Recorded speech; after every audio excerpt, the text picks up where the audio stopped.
Hey, this is Tommy Dreamer, and you're listening to WNS, taking all your wrestling and sports information to the extreme.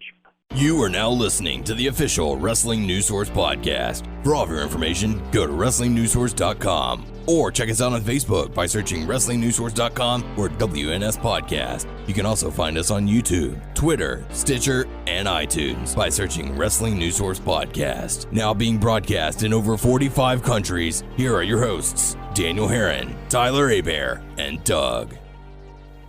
That's right. What's up, everyone? I am Daniel Herron. I'm Tyler. That threw me off. I'm the Demogorgon. Yes! And welcome you to episode 284 of the official podcast for WrestlingNewsSource.com. For all of your information, go to WrestlingNewsSource.com. Check us out on Facebook, WrestlingNewsSource.com. You can find us on Facebook, WNS Podcast, on YouTube, WNS Video, and on iTunes, Wrestling News Source Podcast. Why does that sound so familiar? What was that off of? I'm blanking. I know why it seems so familiar to you, because you just watched a trailer on it not too long ago. That's okay. It's okay if it didn't stay in your mind. Oh, I'll figure it out, I guess.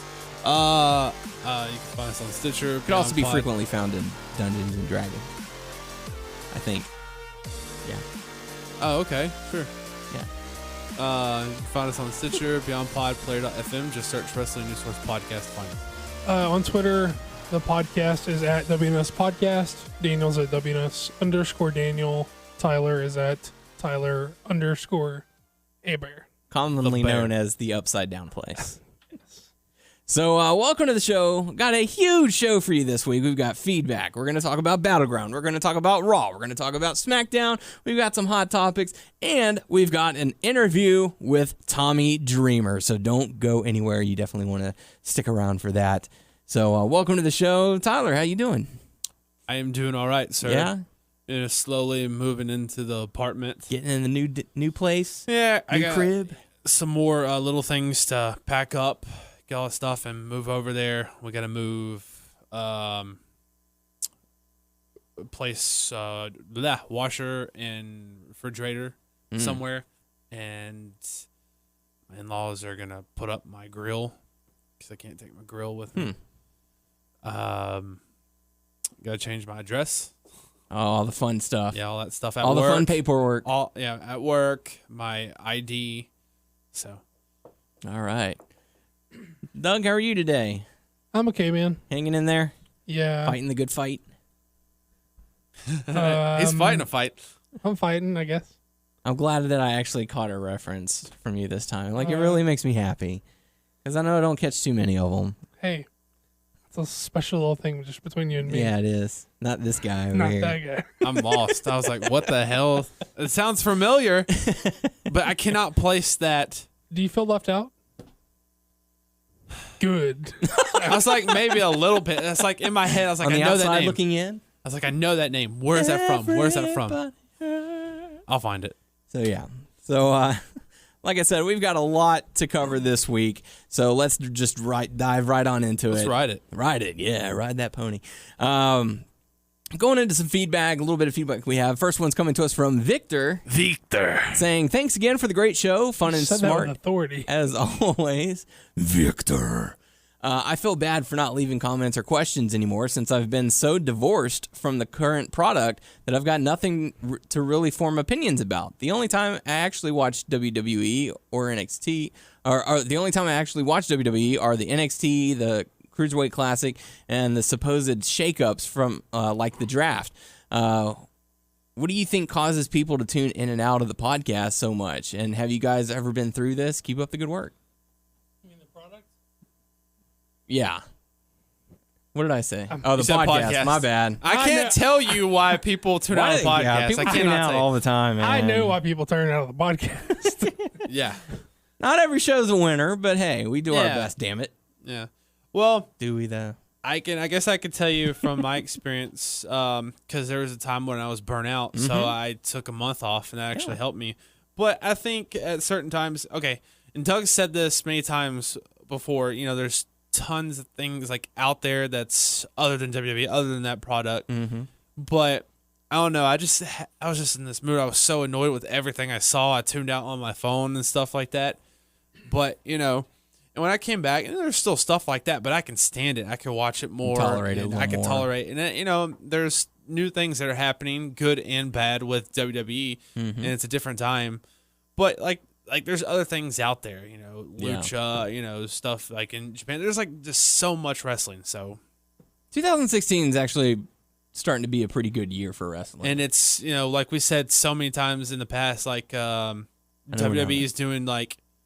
Okay, they are doing the same thing on certain stuff, but they are doing new things that you wouldn't expect them to do.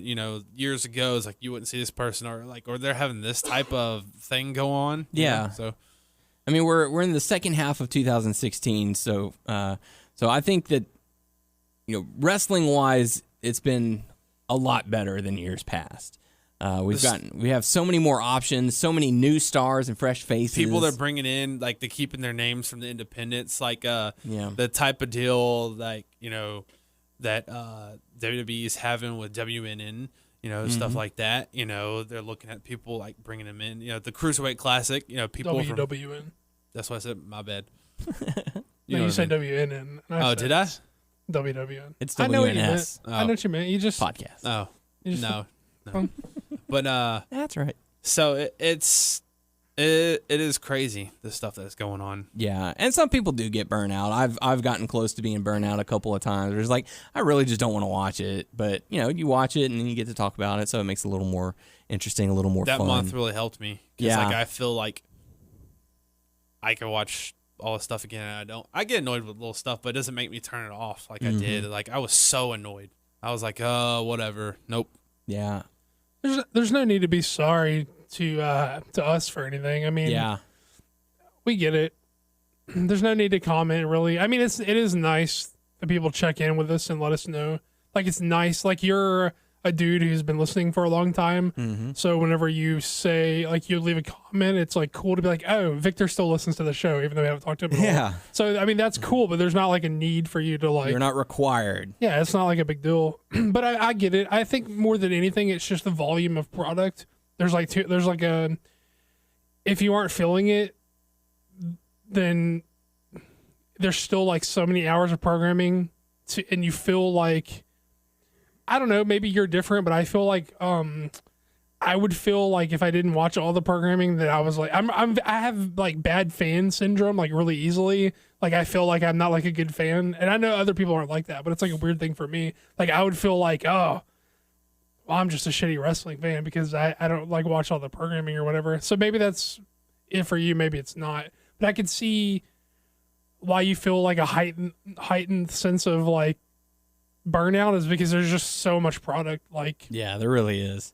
There's a lot to watch. I mean, two weeks out of every month, we're gonna have 8 consecutive, like 8 hours of programming in the first 3 days of the week. Sunday, Monday, Tuesday. That's 8 hours for 2 out of the 4 weeks. That's a lot of programming. That is. Even for hardcores like us. I mean, it's a lot of programming. It's a lot of time to have to carve out of your Dedicate. schedule to devote to it. So I completely get how you could be like, oh man, because if it was like a 2-hour show every week, then even if you aren't feeling it, you can find 2 hours to throw at a thing. You know? So I how mean, many Or hours did you DVR it say? and come back later, fast forward through the commercials. That'll save you 20 minutes. Yeah, but I mean, like, but it's hard to find like 10 hours to throw at a thing. Right. How many hours did you say in the beginning of the week? How many did Well, you calculate? With least a 8. pay-per-view, you got 3 for the 3. pay-per-view, 3 for Raw, and then 2 for SmackDown. And then an hour for NXT. An hour for NXT, an hour for Lucha Underground. Hour for the cruiserweight right now. And for the Cruiserweight. TNA, there's 2 hours. Depends on, there's a lot of product out there. Ring of Honor. You and know- if you get New Japan. There's a lot of product out there. What's so funny is because I told my dad all that stuff, and he goes, "Dang, there's like wrestling almost every day," and he was like, "That's kind of ridiculous." And I was like, "Yeah, it is." It has become a lot, but like I said, there is so much. There's so many things that have changed in this year alone. Doug, I really wanted to get your thoughts on that. Because we've talked about it away from the microphones about how crazy of a year it has been for wrestling. Not on the downside, but it's starting to be on the upside of things. Yeah, just like, I mean, WWE as the industry leader, like, it sort of corners the market on so much discussion just because it's the most prominent promotion in the world. And we are used to WWE running their business the way they've ran their business for, I don't know, 20 years or whatever, and they've like stuck to doing shit the way they do shit for a very long time. And as they sort of slowly break out of their own mold that they've set for themselves and slowly mix things up, it just like wrestling as a whole gets weirder and weirder, because not only is WWE changing because they're changing the way they do things, but then that makes the rest of the wrestling world have to change to react to how WWE does things. And so we just get like a wacky wrestling world that, it's just a big mix-up. I mean, it was bound to happen sooner or later, but it's happening now, and so it's sort of an interesting time to be a fan. Yeah. Just because so much weird shit's happening. Yeah. I mean, you got all with the announcement and now the arrival of the Cruiserweight Classic that's happening. Just to see that many stars that would normally go unnoticed and unmentioned by the WWE are now being in the forefront. Oh yeah, they're getting the showcase, stuff like that, and then like people come in and who may not be like under a contract or that under a contract. It still blows my mind to this day that some people are keeping their independent names. Yeah, because that used to be unheard of. And then all that, and it's just the people in there and stuff, and like just to see all those people from around the world. Heck, it still gets me. Like every once in a while, I'll be like, AJ Styles is really in WWE. Yeah, I mean, just like okay, for the longest time when Daniel Bryan, I did the same thing with Bryan Danielson. And then it finally clicked that he was in the groove, and it was okay. He was in WWE, but it'll take a while with AJ Styles. Same thing, and I'll be like he's a regular. So yeah. And the people, I mean, even in the future, they're gonna get like independent stars. Like wow, they have this person. I mean, heck, I remember like flipping out because they brought in Jushin Thunder Liger for that one NXT event, and it was just a special event. That was it.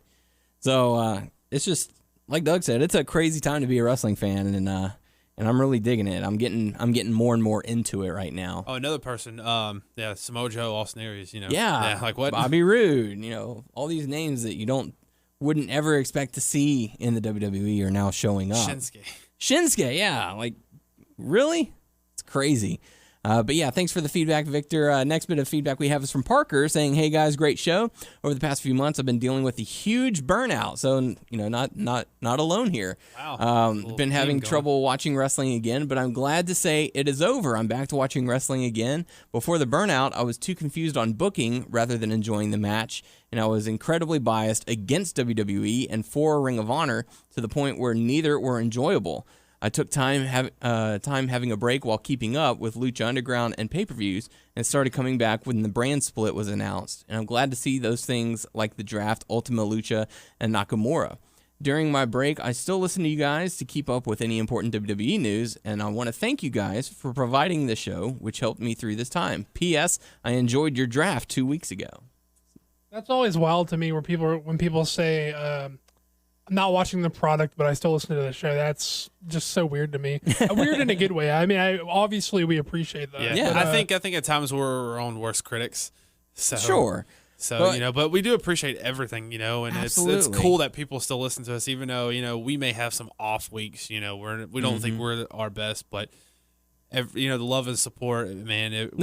We do appreciate that big power time. of friendship. I mean, man, burnout seems to be the theme this week, I guess. Yeah, and I think it was around the time, like right before the draft, that I was getting burnout as well. Oh my God, dude, I don't know how much more I can watch but now they're starting to shake things up, and stuff is getting exciting. Still some same things. But, sure. I mean, you can point out the new stuff and you'd be excited about it. I mean, if you watched Battleground and if you watched Raw, you could tell there's a significant change. But then you go over to like SmackDown and a few things have changed, but not entirely.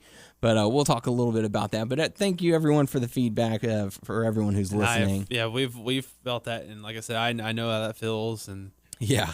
And again, really quickly, like it's really nice to hear from you people, but it's not like a requirement or anything. Sure. It does make us feel like it's worth doing this show because people are out there listening, just to know that you're out there. Who was it? It was like, I think it was last year sometime, or maybe at the beginning of this year, there was a person that like, hey, I've been listening since the beginning. I know I've never commented. People like that. It's just still amazes. Yeah, that was awesome. Yeah. Yeah, so whether you're a first-time listener or a long-time listener, we appreciate it. And if you feel the urge to give us a comment of some kind, we certainly appreciate it. If not, don't worry about it. It is weird to like think that we've been doing this shit for a long time. 5 years over. Yeah. Closing in on 6. Does it feel like 5 years? No. Not really. No, it doesn't. It's crazy. The fact that we're 284 episodes in, it's kind of crazy. It's still cool. It's kind of crazy when you think about it. And we got a pretty good schedule. We've kept a pretty good schedule too, because I know some podcasts, they're like bi-weekly, or it's just whenever they get an episode up, and we miss one here and there. But like, if there's one thing I would pat us on the back for, it's that we, for the most part, fairly consistent. Yeah, we're pretty consistent. Yeah, with the exception of, me getting sick, life events, like big stuff. Yeah, me getting if sick Daniel or getting goes married. sick, we can't do it because he has the key I'm to the the shop, only one who can get you guys in to here. the station. Sorry. And I think one time you were, I don't know if this was true. It's like, you're going to, it's like, I can give you my card. And we're like, no, that's weird. We don't technically work here. I'd have been willing to do it. I could have walked you through it. These people and mess with the board. If we mess something up, man, it's Gave like, him hey, a chance and he turned it down. We'll be kicked out of here. So, but yeah, we the past 5.5 years, I know every once in a while we'll stop and reflect, and it really is kind of crazy that you say 284 episodes still going. It's crazy. And I know that there are people out there who are like, oh, 284, that's nothing. People do that all the time because they'll record an episode per day or something like that. Per day? Who does per day? Well, there are people out there who will do it. So what you're saying is they'll do it per day but release it in a weekly form? No, they'll record one episode and then... Now that, I mean... It seems like a lot. But they talk about a lot of other things other than just wrestling. It would have to be a wide spectrum. Yeah. Or it's like, hey, here's my review for Smackdown. Here's my review for Raw. Here's my review for the pay-per-view. Whereas we condense it all into one. Well, most shows that do... I don't know of any shows that do a 7-day a week, but I know that there are some that do, a few, they're like scattered 4 or 5 a week week or something. Yeah, but those are like those are like 20-minute episodes or something. Yeah. It's a little different. I don't know the deal with Colt Cabana. Like, I know that he does his podcast, but he also releases on YouTube, too, because I get notifications like, oh, he interviewed this person. But, like, in the same week, there's, like, 3 different interviews on YouTube. So I don't know how he does it, if he does it in the same week or he's just kind of just releasing. He probably does it like JR does, where he'll record 2 or 3 episodes, or 2 or 3 interviews, and then release them. Hey, here's what's coming up this week, here's what's coming up next week, and here's the following week. Something along those lines. I can only speculate. I'm not too sure. I don't exactly. I mean, I listen to his show every week, but I don't know exactly what you're talking about. But like, because I get notifications through the YouTube. Because he has a lot of different YouTube stuff that he does, but he also puts his podcast on YouTube. Yeah. Because I know, like, in one week, like I said, I've gotten 2 things that just popped up. Oh, Colt Cabana just loaded up like these 2 different interviews.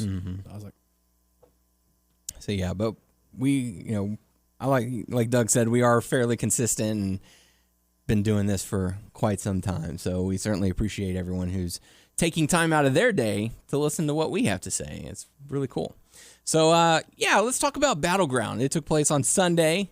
I know anytime we did we would normally do a Wednesday show, my memory would be so far faded, I couldn't remember what happened. But Battleground and Raw, and even part of Smackdown, really held my attention this week. I don't know how you guys felt about it. But I felt Battleground was probably one of the best pay-per-views of the year. I thought it was a strong show. I think there were a couple of like really standout matches. And there were cool down matches. There were a couple matches like but there were some matches that definitely stood out. See, I was doing a few things, because that's when I was brought the big stuff to my apartment, and afterwards I was doing small stuff, so I missed like the first hour or so. Yeah, but he caught me up on speed. He told me what happened. Yeah, I didn't get to watch the kickoff match where Breezango went up and defeated the Usos, but I did get to see the opening contest. I'm very glad. Excuse me. I know we talked about it in the predictions. We were all thinking, oh, it's not going to be Bayley, or we would love to see it, but it's probably not going to be. I was pleasantly surprised to find out that Bayley was the tag team partner for Sasha Banks. She was, and it was unexpected by me. I didn't think. I mean, it's just they've set your expectations to feel like if you have too high of expectations, they're going to under-deliver and you're going to feel underwhelmed. So it's sort of standard operating procedure for me for a while now to go in with like not crazy expectations. Like, Right. So like, why would I get all hyped up thinking like the best possible thing could happen when it's probably not that, and then like sour on the show thinking like, well, they really under delivered here. Yeah. But I mean, it's like one of the few times where they actually delivered on.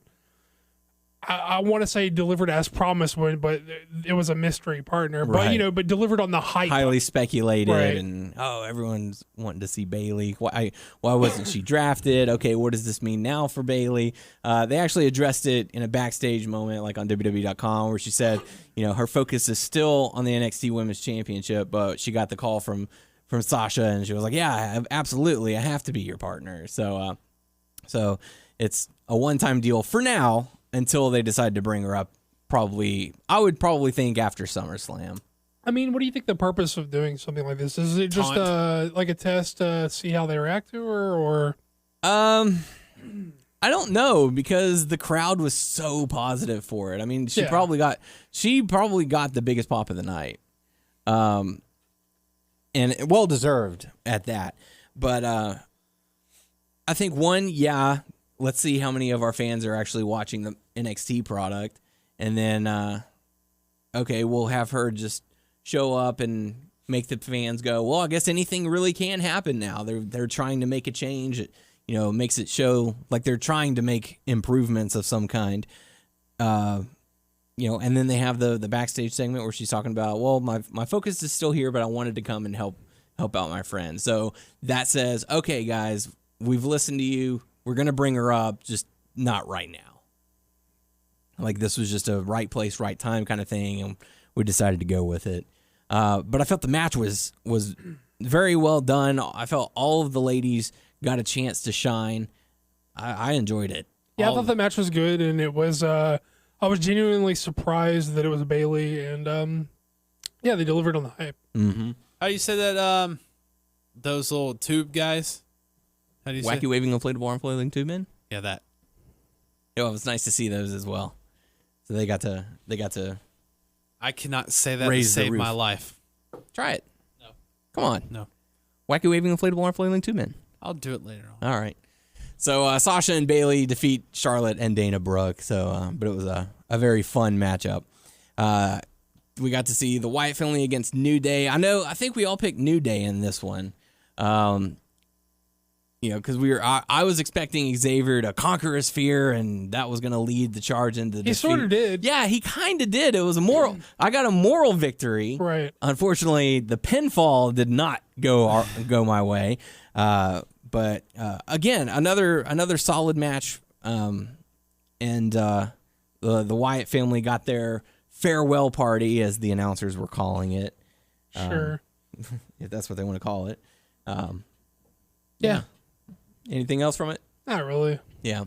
After that, Rusev going up against Zack Ryder for the United States title went pretty much the way we predicted. I am glad that they gave Zack Ryder a bit of a shine, though. He had the hope spots and the chance to win it, but came up a little bit short. After the match, Rusev attacked. Mojo Rawley intervened. So it looks like they're going forward with the Hype Bros. Yeah. It had to be, because I did not see, I don't see what they're going to see in him as a singles competitor automatically. Yeah. There's just a connection, the Hype Bros. It's a way for him to get on the main roster and for Zack Ryder to I called have it something too. that I was like, yeah, relevant. watch Mojo Rawley come out. And I was actually kidding about it, but It's because he doesn't get hyped. He stays hyped. I thought he was going to turn on Zack Ryder Really? for some weird reason, because he got up. Because he was right on top of him. Yeah, he was like that and stuff. I was like, oh, he's not hitting Rusev. Zack Ryder's gonna get up and he's gonna turn on Ryder. He's the third man. So, but yeah, so Rusev still retained. After that, we got to see a phenomenal match, not involving AJ Styles.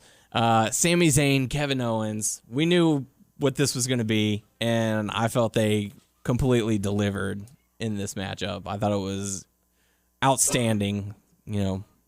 Great performance by both athletes. Yeah, I mean, it says a lot about the caliber of wrestlers that you are when you blow a spot like the split leg moonsault, laying on your shoulder and your arm, and then just like on the fly, changed the story of the match to sell the arm like it was just the story all along. And you know, a lot of people in that position will show like, I guess their inferiority, I guess I want to say, because a lot of people in that position will like immediately try to repeat the spot, or they'll work around for a second into where they like shoehorn themselves back into the same position and then repeat the spot. But it says a lot about experience level and talent and just how great these two guys are, that they blew the spot and they're just like, fuck it, that's just what happened in the match. Like, he went for the story is now I fucked up my arm trying to do a split leg moonsault, and now, you know, they don't try to like redo it. Like, Owens just like starts working the arm, and then now that is part of the story of the match is that his arm is fucked up now. Yeah. Not too many people, if they do that, they sell it for a little bit and they drop it. Yeah. But I mean, it's you know, it's a testament to the talent of these guys that a blown spot can. In my opinion, it added to the match. I thought it helped the match, and I think it's a testament that a blown spot can add to a match when it can detract from the vast majority of matches for other people. I mean, it just says a lot about, you know, how good these guys are, that they can take that and then just like, you know, I mean, in essence, they did skip a beat because they blew the spot, but they just kept chugging along with it and had their awesome match anyway. It didn't derail the match; it just changed tracks. They just started going in a different direction. And dude, like towards the end, they're getting aggressive and stuff, and just do move after move and stuff, and it's just the first two like teased helluva kicks. The first two times they teased it, I was like, oh, they're gonna get like a huge reaction on a false finish, because I still didn't think he was winning at that point. Then they did it two more, like they did like 4 tees for the helluva kicks, and I was like, oh, he's fucking winning with the helluva kick. And then they still got me, because after he hit one, like he's like, no, we're not done. And then he put the other one for like exclamation point, and I was like, the first 2 times I just thought it's gonna be a huge pop on a false finish when he finally hits this, and then I was like, oh no, fuck, they're teasing it so much because he's fucking winning with it. I was like, that's the finish. I liked it whenever. What did he do that? What was it that back suplex? He gets him and he goes back with them. Like he has like a. It's like a half and half. It's like a half. A Nelson into a. It's like a half Nelson, half dragon. It's like a half tiger, half dragon suplex. He did that like many times. That time where he did it to him, and like Kevin Owens right just gets up and it's like clotheslines him. It's like, holy crap. Yeah, these guys went to town. They tore the place down. The crowd was going completely nuts for it. I mean, people were calling this one a match of the year contender. I would tend to agree. It's definitely up there. I don't know if it's the top contender, but it's definitely up there. In my opinion, it's match of the night. Well, absolutely. Yeah, no doubt. Hands down. I'll say that is an accurate judgment of it. That time where he did that helluva kick and then he fell into his arms. Yeah. Just telling the story, man. They did such a great job. I mean, if you did not catch Battleground, you owe it to yourself to watch this match, the opening match with Sasha Banks and Bayley, and of course the main event. It was, I mean, this match I can't say enough good things about. How would you rank it, Doug, so far as in this year? You mean how it stacks up against the other top matches of the year? Yeah. I don't know. I'd have to go back and rewatch. No, I just think like usually I have sort of like a running tally in my head that I sort of, but I just don't have for some reason. Like right now in this point in the year, I just don't have like a tally. Yeah. Like I haven't been keeping up with it like in my head. Like I usually have like a mental note of like matches I would consider. I just don't have them for whatever reason. There's Zayn and Nakamura. Right. I can't remember the match that you put ahead of it. I think it was Roman Reigns and AJ. Yeah. That was one. The second one. Yeah. And although the first one was good too. Yeah. And actually that would be the handful of WWE matches that would be in the discussion. The 2 AJ Romans, Zayn Nakamura, and this would probably be the top handful. I mean, that's saying something. If Sami Zayn's in 2 of them, AJ Styles is in 2 of them, Roman Reigns is in 2 of them, and there's 4 matches. So that says something about the talent that they've got in the WWE right now. And it's, there was a American Alpha match that I liked a lot too. I can't remember. I mean, it was obviously them against the Revival, but wasn't there two? I can't remember which one it was. It was really good. Yeah. I don't know, but yeah, you definitely, if as a wrestling fan, you owe it to yourself to check out Sami Zayn versus Kevin Owens. Really good matchup. Then you had the cool down match, Natalya going up against Becky. I was kind of surprised that Natalya got the win. I was too. But they do whatever they want. I mean, they gave it back to Becky on SmackDown, but whatever. Miz going up against Darren Young. Very strange finish.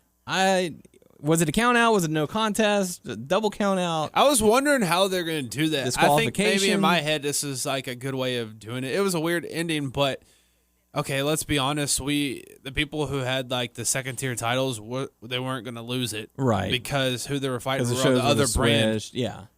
So they don't want Darren Young to look, I guess, weaker. Is that what I want to say? I don't know. Yeah. Just because he was super aggressive in this match. I actually liked it, but I was wondering how they were going to do it, because it's like, oh no, I think you talked about last week. It's like, oh no, he's just, who said, maybe it was you, where he's just, in this He's little just tiny there to get part, him through that's that all, week. that's all he was, Yeah. but I think, it's going to continue. I did like this of aggressiveness. Yeah. Yeah, he was, what'd you say, Doug? He was the placeholder? The secondary title feuds just seem like placeholder feuds for me, for sticking them through the draft and the pay-per-view. I told you guys Maurice was going to get involved somehow. Anyways, I don't know if she felt legit or no, she faked it, and then she was like, oh, That's no, sort of her he thing. pushed, She always he pushed fakes it. me. Yeah. Yeah. She falls in like all his matches. What did you guys think about whenever Bob Backlund took off his shirt and it was then like kind of constrained Yeah. with his shirt, like it was down and He ripped it off, but it fell in a way that it looked like he was still on him. So it was like, well, he had his suspenders on, and so like it fell down, but it was still within the suspenders, so like he couldn't take it off, and so he got it. Like he's like, "Come on!" yeah. It's very weird, Strange. very strange. But Miz retained. However, the match ended. After that, we got to see Enzo and Kaz come out with John Cena. They cut the promo. I mean, how funny was Enzo in that? Just, I remember liking it, but I don't remember Exactly the what he said. specifics now. he's like, we're like 3G or 4G. We always got you covered. And here's a little life advice: don't eat a banana and make eye contact with anybody, or something like that. I don't recall. I'm blanking on a lot of things he Yeah. said. All I remember is that and the weeks before, Cena seems really tickled I just with remember Enzo. don't ever wear Crocs, and then I looked at Tyler, and Tyler looked at me, and he was just like, eh. Don't wear Crocs. I haven't worn doing? Crocs in a while. How you doing? So Cena, Enzo, and Kaz going up the club. What Hey, do no you- shame. Your retort to that is obviously that picture of Nakamura, those Crocs. You'd be like, look, dude, Nakamura's Crocs. Come Yeah, on. I mean, he's cool. So, I mean, he's wearing Crocs. I mean, like, He if makes Nak his- can pull off Crocs, then that's your. Wasn't there like Nakamura Crocs that you sent me one time, or was They're that like New Japan branded New Japan. Crocs. They just have like the logo on it and stuff. that was cool? I would wear it. Okay, let's just be honest. Like, Crocs are not fashionable. I just do it because of laziness. Okay, that's fair. I'm sure they're comfortable. I just don't know that the way they look Depend makes up which- for how comfortable they are. Depending which brand you have, the knockoffs that are really not that comfortable. So. Well, we're not talking about knockoffs. We're talking about Crocs. What a crock! Croc shit. Crock pot. So, what'd you guys think about Club and Cena, Enzo, Kaz? It was fine. Yeah. I don't know why AJ needed to take the fall. Yeah, that was kind of weird. We were thinking it was going to either be Enzo or Anderson, but AJ taking Also, what's weird is what they said that they I mean, just I guess I'm sorry, I cut you off. Go ahead. they just debuted new shirts and they're promoting. Oh, it's not a split. It's just the expansion. expansion, which I don't know what I mean by that. If they're gonna add new people on each of the rosters, so They're bringing in the young. I mean they just got the shirts, so I mean, maybe the idea is that they're going to move away from the feud, and AJ's already beaten him, so that was like seen as a little bit of like getting his win back a little bit. Even that they sort of protected him because didn't he hit him like with like 2 attitude adjustments? He hit him with the avalanche attitude adjustment, and then he hit him with another regular one, right? I think he had to hit 2 to put him away. No, because didn't he jumped out of that one, remember? He flipped out of it. I remember the finish being like, I can't believe AJ's taking it, but it felt like it was a weird protected a little bit. because he was trying to get out of it because that was the one from the top rope, right? I thought he hit 2 on him. I don't know. Maybe I'm wrong. Because he landed weird. He landed like on his hip. Yeah. Or something. It was weird. That was from the top or the middle or because I thought he was going to reverse it. It looked like he was going to reverse it, so or try to get out of it somehow. But yeah, that's probably going to set up Cena versus AJ at SummerSlam. You know, like, hey, you beat me, I want to beat you, whatever. However they want to do it. Beat up John Cena. Beat up John Cena. Then we got to see the highlight reel returning Randy Orton. Nothing really too special or too fancy about it. The only thing you want to talk about is the Chris Jericho, Randy Orton taking a shot at sure. Lesnar. Yeah, the no enhancement needed. I find it kind of funny that it's coming from someone who's violated the wellness policy twice. Doesn't matter what it's for. He's violated it twice. I guess I have to come back and take back what I said about be a big enough man to take back what I said about when I thought that they wouldn't have done it to anybody else but Roman. But I mean, if they're gonna do it to Lesnar too, I mean that's as good as doing it to Cena himself. Yeah. Although I would still bet my life that they would never do it to Cena. I would still make that gamble. Too many kids. They would never do that. Yeah, but I did say anybody, so technically I have to be a big enough person to come in here and admit that I was wrong. I wonder if something ever happened or that was just a joke when Chris Jericho was like, "You're gonna pay for that comment." He's like, "Yeah, I bet I will." Yeah, more than likely. He's probably gonna hit me pretty hard. The Viperville thing was super lame. dumb. Yeah. Oh Lame. God. I mean, good try, but He's a cheesy baby face. He just is. he really is, and he was a little too over animated with his laughing. He was really pandering. He was like, "Come on, guys, cheer for me." I hate Cheer for me before I do the thing. I hate when guys beg the crowd to cheer. Come on, Come on. come on. Oh, he's definitely a better heel than Absolutely. face. But did you guys see the report that Brock Lesnar is not going to be disciplined by WWE following the drug test?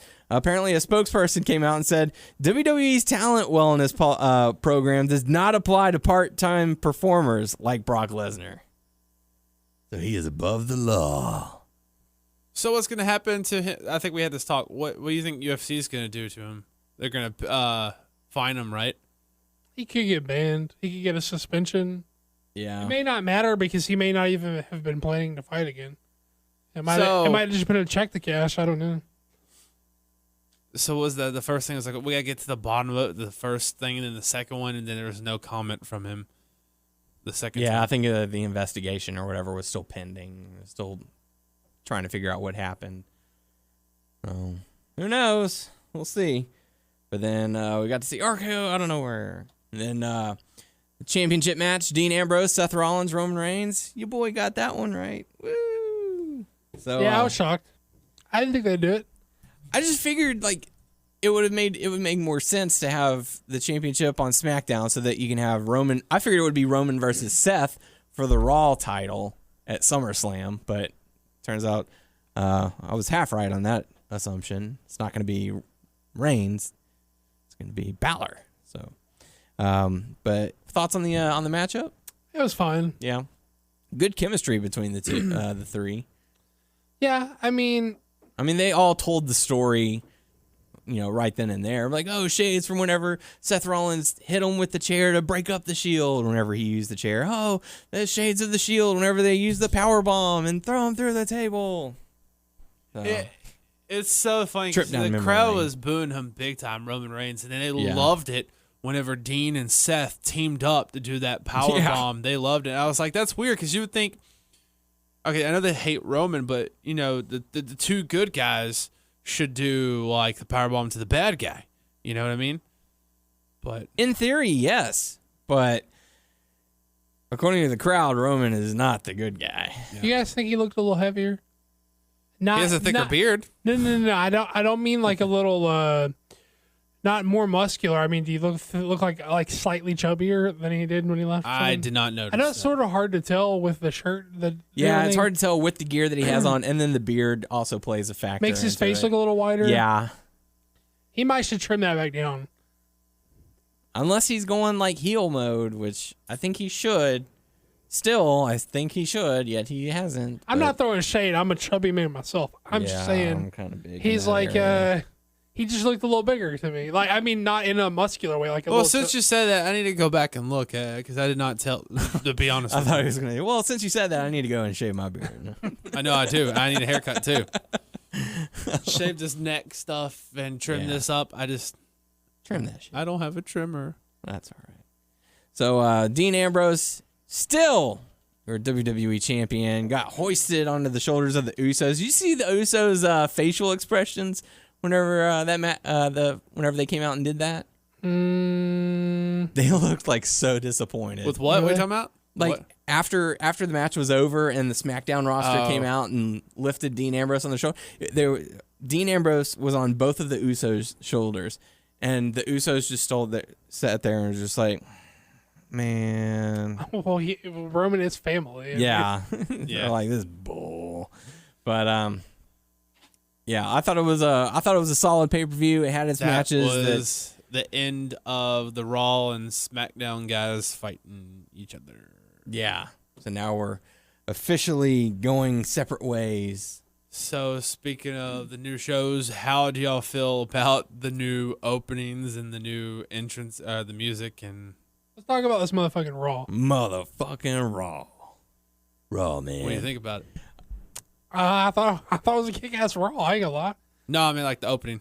Their like music, the music, because I didn't get into their it. music always sucks. They never have a good song. So I thought it was important is that they changed it to signify that they're making a change. Yeah. It was important that they got a new intro, a new song, a new set, and we doubted that they would, but they did. They did actually do it.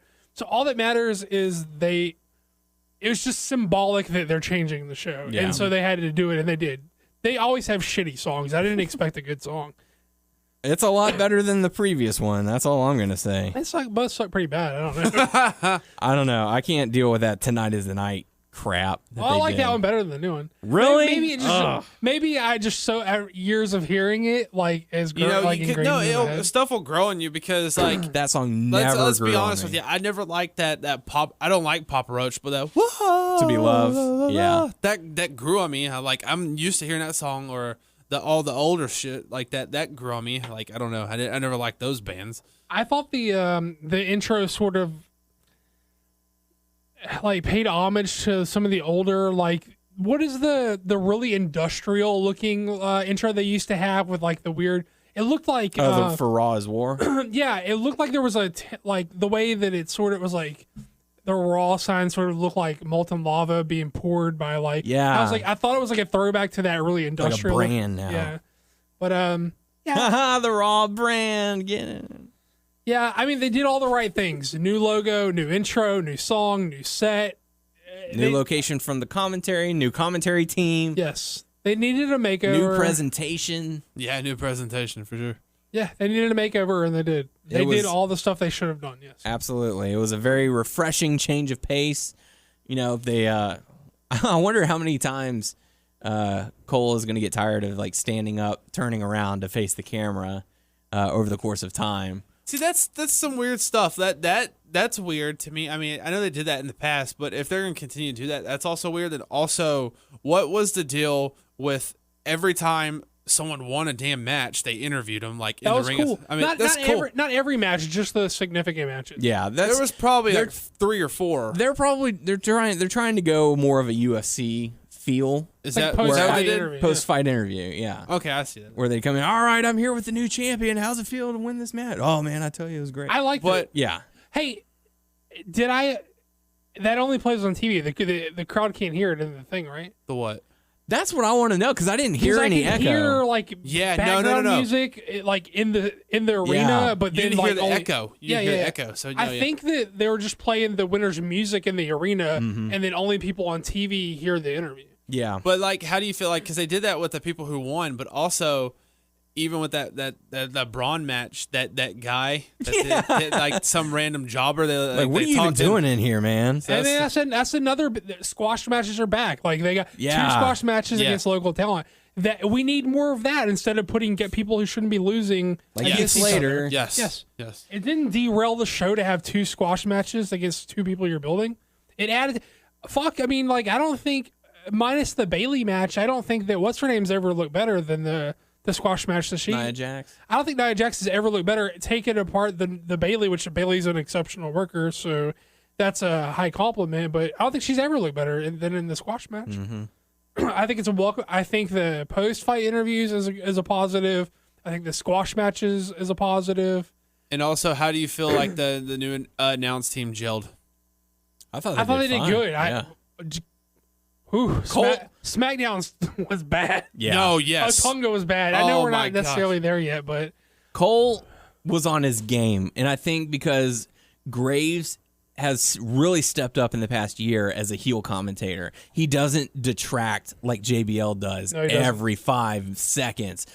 They bounce off of one another, and Byron's there to add a little bit. But I mean, I will give props. Michael Cole was on his game this week. And you know what? Okay, I'm just gonna go ahead and float my insane theory out there. I'm gonna go ahead and float my conspiracy theory because Michael Cole was really good and Morrow sucked. Morrow felt overproduced. Mm-hmm. Morrow felt on SmackDown like somebody was in his ear telling him to say shit, which he usually doesn't sound like. He usually like works in his pop culture references and stuff, but he really didn't feel like he was on his game.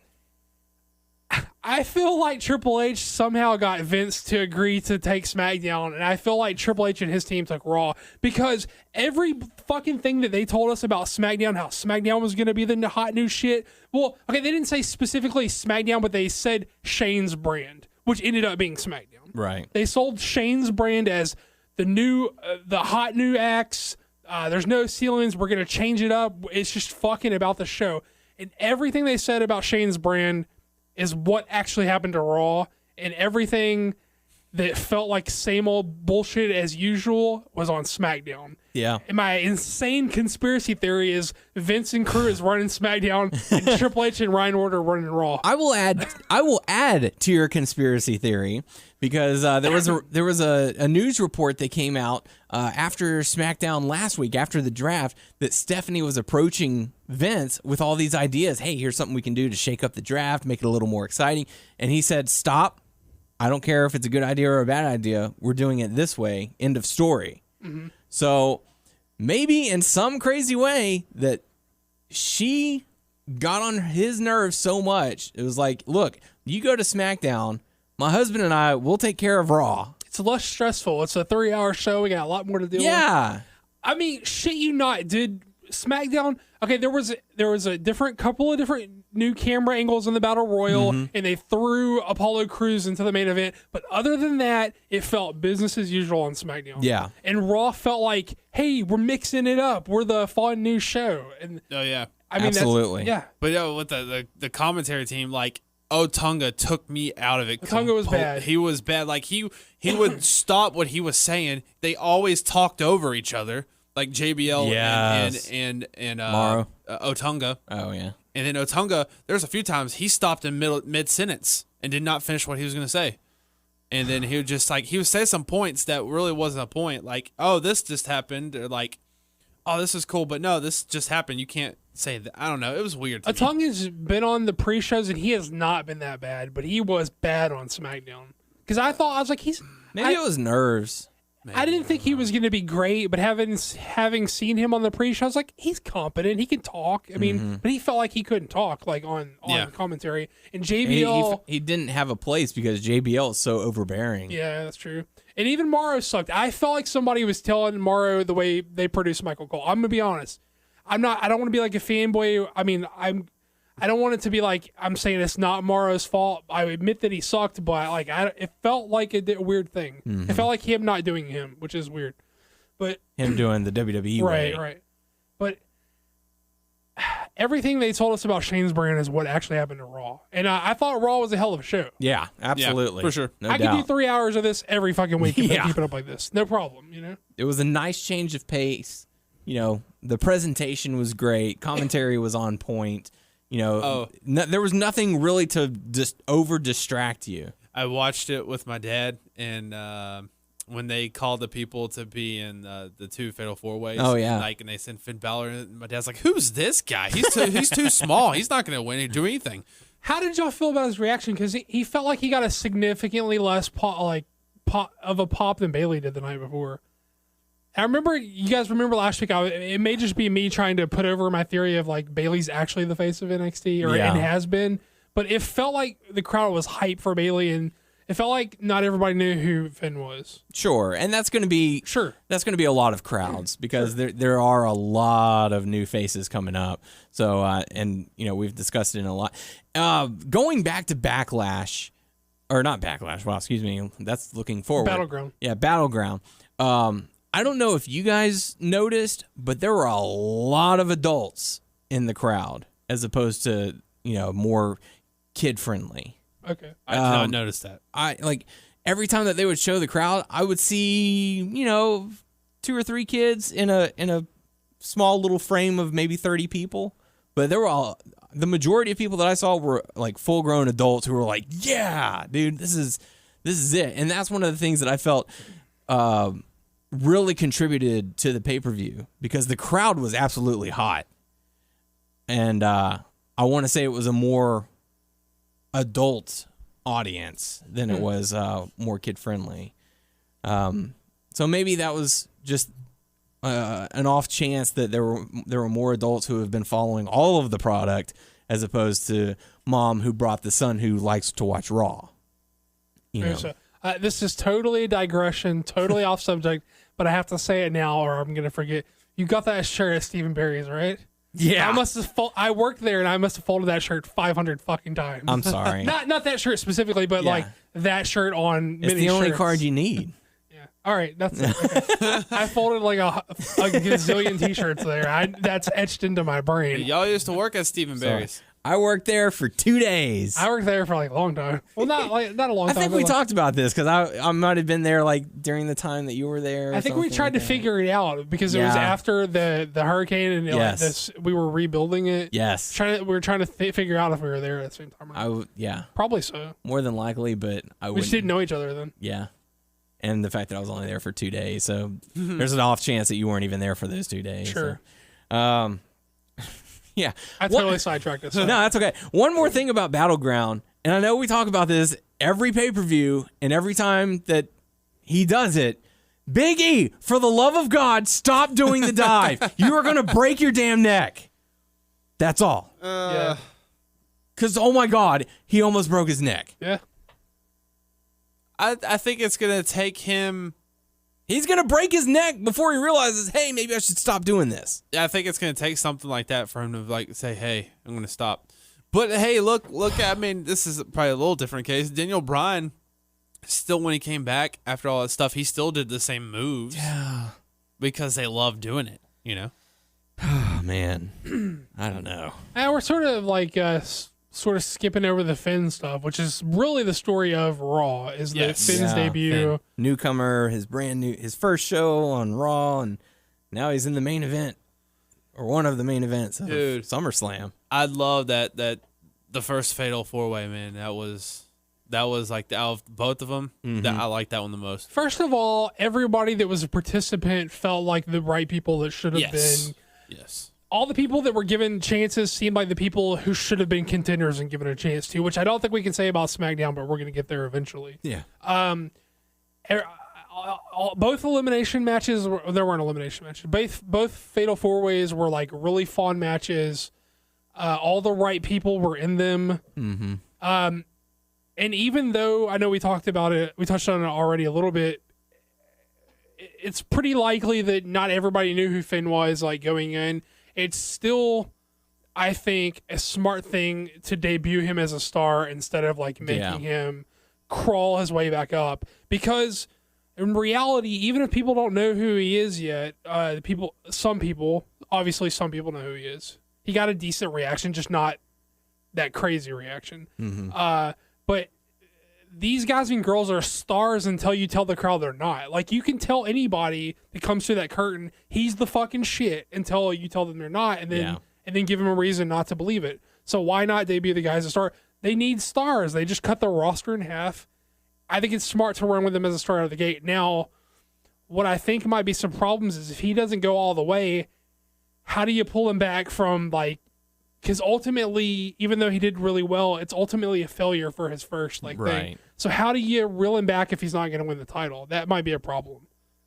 I mean, how do you keep him hot without having to give him the title? You'd have to have like Rollins cheat in order to win or something, and then you have a feud. Well, hey, you didn't earn that. You stole it, and so I want a rematch, and that'd be a way to keep him up there. But I mean, but if he doesn't win, I don't think he's going to be in the title picture. Is what I'm saying. Like his next feud is going to be important, which I think is rumored to be Jericho. Like he's going to. That's this is how you debut a guy. Don't saddle him with a Jericho feud. No. The AJ Styles, Jericho stuff. I mean, AJ overcame it because he's awesome, and I'm sure Finn could overcome it too. But it's just not putting the best foot forward. I did chuckle a bit at Randy Orton's promo with Jericho whenever Jericho was like, "What are you thinking going up against the Beast?" He was like, "Well, unlike some people who like to, re-debut against Fandango, I actually like a challenge." Yeah. But the biggest, baddest dude, but you don't see me coming back to fight, against Fandango. I bet Fandango's back there like, motherfucker, man. Fuck you. But no, going back to that match, man, dude, Finn hit the coup de grace like on Rusev's like stomach. I thought it was his crotch. Yeah, it was right on the belt line. Oh, I was like, oh. I even felt like the guys who took the pinfalls in the Raw matches were the people who should have took the pinfalls. And I like Rusev, but he was the guy to take the fall in that match, Mm-hmm. And with him, I mean, you could argue Cesaro, but he's the heel, But Finn's gonna be a baby, or in theory, he's gonna be a baby. Yeah, I meant to ask you, what do you think about Cesaro's little attitude change lately? I mean, I like the guy, so. Mm-hmm. But I guess we're kind of glossing over the Universal title, like. Yeah, that's. I didn't know what they were gonna do with this whole situation since the main belt was on SmackDown. I knew they were gonna get another belt. I just didn't know what they were how they were gonna present it. Like they would have the SmackDown title, the stripe that goes across underneath the W, it's gonna be blue, and then on Raw it's gonna be the traditional red. Yeah, I mean, I'm curious to see how it's gonna look. Yeah. I mean, you knew they were gonna do we're the A show, so we have to somehow make it sound like better than the B show title, I did laugh that Stephanie and Mick were both like, "We had the title, we had it until Roman screwed it up. Thanks a lot, Roman. We really appreciate it." I really felt like they tried to do see how the crowd reacts to us shaming Roman so much because everyone's like, bad Roman. Shame on you. So what else I like the team up between Rusev and Kevin Owens. One up and shit. Yeah. He's like, okay, I'm gonna do a senton. You go do that flip. Do that flip thing. Do that flip. That'd be a devastating tag team. Yeah, but I mean, I think you got to give him props for pushing him heavy out of the gate. I think it was the right move. Mm-hmm. No complaints there. The women's title change, that was a hell of a match. They really went at. They both almost died on dives. Yes. Oh my god. They almost killed each other. Sasha's brain almost splatted on the floor when she did her tope. And Charlotte is crazy for doing the moonsault. Sasha's so much smaller than Charlotte. Sure. That she's crazy to do that moonsault because there's no way Sasha could properly catch. She's so much lankier than her. Yeah. It's hard to catch her properly. Yeah. So she almost fucking died on the landed moonsault on her feet, but she fell back and could have hurt her head. They both were nuts on their dives. But yeah, they worked their asses off, and that was it gave the show a little extra oomph. Yeah, a lot of people would probably complain, "Oh, that's something that you build up towards SummerSlam. That's not something you give away for free." But hey, man, that's what rematches are for. It was the right time. This is they're saying, hey, it's time for fresh faces, new changes, fresh starts. You tapped out to Sasha on Sunday, so she's got a title opportunity. I was all about it. I thought it was a good, nice for choice. Sure, and it was really cool. Well deserved for Sasha. Yeah. And Charlotte, I'm sorry. Go ahead. Charlotte looked like she was crying. She seemed at the end when she's walking away. Yeah, well, she seemed upset, in character, but I think I want to say that I saw a glimpse of her smiling for Sasha. Like she was happy for her, and then she quickly was like, oh, wait, no. Shit, I'm not supposed to do that. Yeah, I got to be upset. But there was a moment where I was like, yeah, she's happy Yeah, I'll for agree her. with that. Another thing I want to sort of put over, even they did a quirky little thing. They usually do these quirky little things that don't ever work. But I'm gonna put over the Truth and Goldust playing Pokemon Go. I thought I was with it. I don't care about Pokemon. I don't care about Pokemon Go. But I thought it worked. It's a nice way for them to feud, like to give a reason for two teams to feud that aren't in the title picture. Yeah, it gave them a reason to feud, and it was just a quirky little thing. And it's like the good guys weren't being dicks; they were just sort of oblivious to what. Truth wasn't being a dick; he was just oblivious to what he was doing. He's trying to catch the fucking Pokemon. He got in their match. Now they got beef. Now these two teams can feud without having to be in the title picture. You could have a secondary title feud. I mean, a secondary tag feud for no reason. I caught this penguin. No, that's the mascot. I thought it was cool. I'm like, if you're gonna do, they do that quirky like stuff a lot, but it's never as top. They always think they're being more topical than they are, and it's always like a dated thing. But they're actually as topical as they thought they were for once. Yeah. Like with the Pokemon Go stuff, I thought it was a cool little thing to do. I liked it. They didn't wait until like September to do it or something. Right. Hey, what's this Pokemon thing I hear about? It's like, wow, they're actually paying attention to topical news and Pokemon They're usually Go. so bad at that stuff. Yeah, they're usually very late in that kind of situation. And if you're gonna do a wacky thing like that with a team, that's the team to do the wacky thing. It's hot right now, and they're goofy, and they can do that stuff. That's right. What do you think about like them talking about the cruiserweight stuff again? That was it's gonna be on Raw, but they didn't give like a date. And I'm telling you, they're waiting for the Classic to finish up. After that, I expect to see it. And that still kind of worries me. Like, are they just going to walk out at the end of the Classic and be like, hey, by the way, here's contracts to everyone? Signing all the guys. The rumor is they offered a bunch of those guys contracts. They offered Cedric Alexander. Supposedly, Kota might already be in the bag. They offered Tozawa, who I think is still employed by. He's still under Dragon Gate contract. There was something I saw where there's like 4 people they offered contracts. Yeah. There was like the Gnome Dar guy, Tozawa, Cedric, and there's one more person they offered a contract to that I can't remember. I read online that Zack Sabre Jr. is the other guy they offered. Gabe was talking about different things, and he was actually saying thank you to Johnny Gargano. So it's like I think he signed a contract. He's finishing up on the Indies. Yeah, and I think maybe Tommaso also. I saw something where it was like Ibushi. Yeah, he's saying that he has not signed with WWE. Well, it's not like official, but he worked at NXT taping, so there was like a lot of speculation. There was a thought that he might be all but in the bag. But supposedly they offered Zack Sabre Jr., who didn't sign because he's for some sort of personal reasons, but supposedly he is willing to sign in the future, but he has something to clear up. They offered Cedric Alexander, who should fucking sign. He would be stupid not to sign. That Gnome Dar guy, and who's the other person I said? I forget. Tozawa. I don't know if Tozawa's... I don't know the status of Tozawa's contract with Dragon Gate. I want them to sign the Bollywood Boys. But I bet they do. I bet they do come in.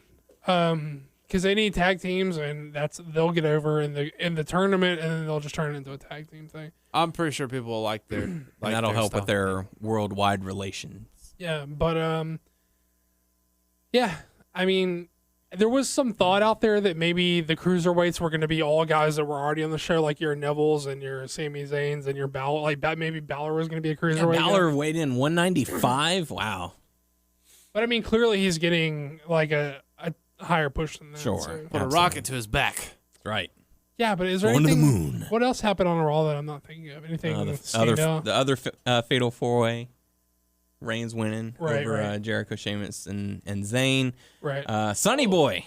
What'd you think of Sonny Boy? Well, that's no. But that was a little drawn out. Yeah, no, the thing to take from that is their Bootios is gonna be a real cereal. Yeah.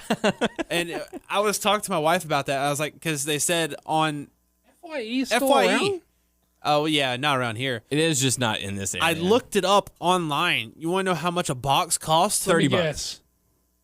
$29.99. $16.99. Close. $17.99. It's lower. It's like $12, $13. And like the boxes of cereal in the store are like $2 to like the $6. Yeah. Okay, WWE is a juggernaut company. They're like millionaires, whatever. You think they could have made some It's deal also with, FYE, so they're known for like overcharging stuff. You think that WWE could have made some deal It's to novelty have it, cereal though. Yeah. I don't know. They could. What do you think the price point for burritos should be? Well, I guess make it higher since it is WWE stuff. Okay, how much is the price of a regular box of cereal? I haven't eaten cereal in years because Me either. I'm pretty sure I'm lactose For like intolerant. $5. Make it like $7 or $8, I guess. If it's WWE and they want to jack up the prices. Plus shipping and all But that's that. weird because we don't have an FYE around here, so you have to buy it online though. Yeah.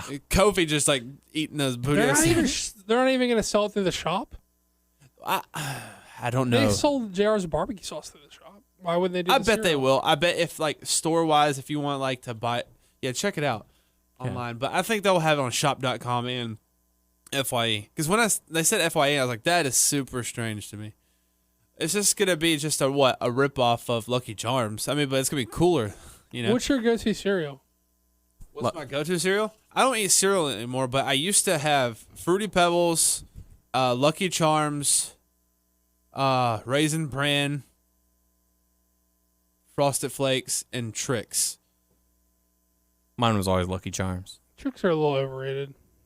Tricks are for kids. But I used to love them. Unless you're a full-grown adult. And doing different Cinnamon kind. Toast Crunch. I like Cinnamon Toast Crunch. I even like, what's the French toast that the spinoff that they did? It's like the little breads instead of. You know what I'm talking about? Yeah, I know what you're talking about. Yeah, that's good. I'm liking this new shirt. Yeah, I saw I'm that. digging that. The new I liked, Daniel Bryan shirt. Fruity Pebbles, like the fruity one. I didn't like the chocolate Fruity Pebbles. I like both of them. I like fruity and chocolate. There's nothing on the shop yet as far as Bootios, the cereal. Well, type in Bootios in like FYE and see how much the price. I think it was like 12 something. Bootios. They make sure Booty. you ain't booty. $12.99. $12.99. Yeah, that's not too bad. If you're a member, you get that discount though. Yeah, it's down What's to the toy? That's what $11.69. I want. What's the toy? They should have a toy, man. Do you get a unicorn to go with A it? mini trombone. I don't know. If they don't put a toy in there, they done fucked up. But that's still pretty cool. Oh, that you don't get a toy, but on the back of the box there's a cutout for the unicorn. You gotta have a toy, man. Yeah, you gotta have a toy. What's the best toy you ever got out of a box of cereal? Shoot, I don't really remember, man. I don't. Man, I have no Do you remember idea. I don't know if you guys were like this, but I remember being way into Happy Meal toys and being collecting them. Every Like, it was every time the Hot Wheels rolled in, I'm like, I gotta go to McDonald's. I'm not a Hot Wheels guy. I did the Hot Wheels. I did the You Inspector did Hot Gadget. Wheels too? You guys were into cars? I was. That's all so weird to me. To me, it's like, why are kids so into cars? They can't drive or anything. I used to like to play with all my toys, man. Yeah, stuff like that. Okay, here's what I would do. A few of my buddies and I would, they would come over to my house. And I'd get my Hot Wheels, and since my driveway at the time was slanted, we would race them down. We would hold tournaments. Be like, all right, which one do you think is gonna win?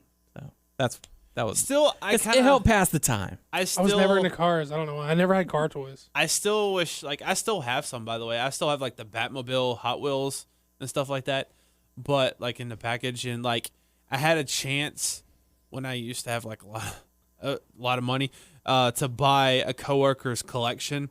He had 1,000 of Hot Wheels. He used to collect in the package still. Nice. And something happened. I couldn't buy it. How much did he want for him? He wanted to sell it online about $700 or $800, but he was going to sell it to me for $400. That's not bad for 1,000. Nice. It's less than $1. I did not get it though. I guess listeners out there, write in and let us know what the best ever Happy Meal toy you got and the best ever toy you got out of a box of cereal. I used to be. I'd be interested to know what people's favorites. Because are. I thought these were cool at the time because my grandma used to collect Beanie Babies. And so when they would come in, and I was like, "Oh, check out those Beanie Babies." I mean, you wouldn't do nothing, but I was collecting stuff, and I did the Hot Wheels, the Inspector Gadget. Oh my gosh! Guess however long ago it was, when the prequels were still coming out, when Burger King kept getting this fucking Star Wars toys, I'd go there every fucking day. I would go to all the Burger Kings in the area. I'd go to the one in Nederland, and then I'd go to the one down in Port Arthur, and then I'd even go to Beaumont just to try and get them all. Wow. See, I That's guess as a grown ass man. I guess they did it too, but I know my parents would always take me, and also I know my grandparents would take me to McDonald's to get certain, oh, we need this toy or whatever. Like, because I remember like the Looney Tunes, and they had the superhero outfits and stuff. Oh, the one that had like yeah. Bat Duck and like Bat Duck. Bugs was Superman. Yes. And who was Wonder Woman? The pig. Not pig. The lady pig. Yeah, who is the lady pig? Forgot her name. I don't know either. Shoot. But that was so cool, man. Taz was the Flash. Yes. I remember that. They like snapped onto the over. That's something I Yeah. need to find. I wish I could find that online. I still have Daffy Duck, but I don't have his costume. Oh, Damn it. See, weird little mashup shit like that is cool. Yeah. that is pretty cool. I don't know. I totally sidetracked this. I'm sorry. For sure. No, that's good. It's all good. That's all right.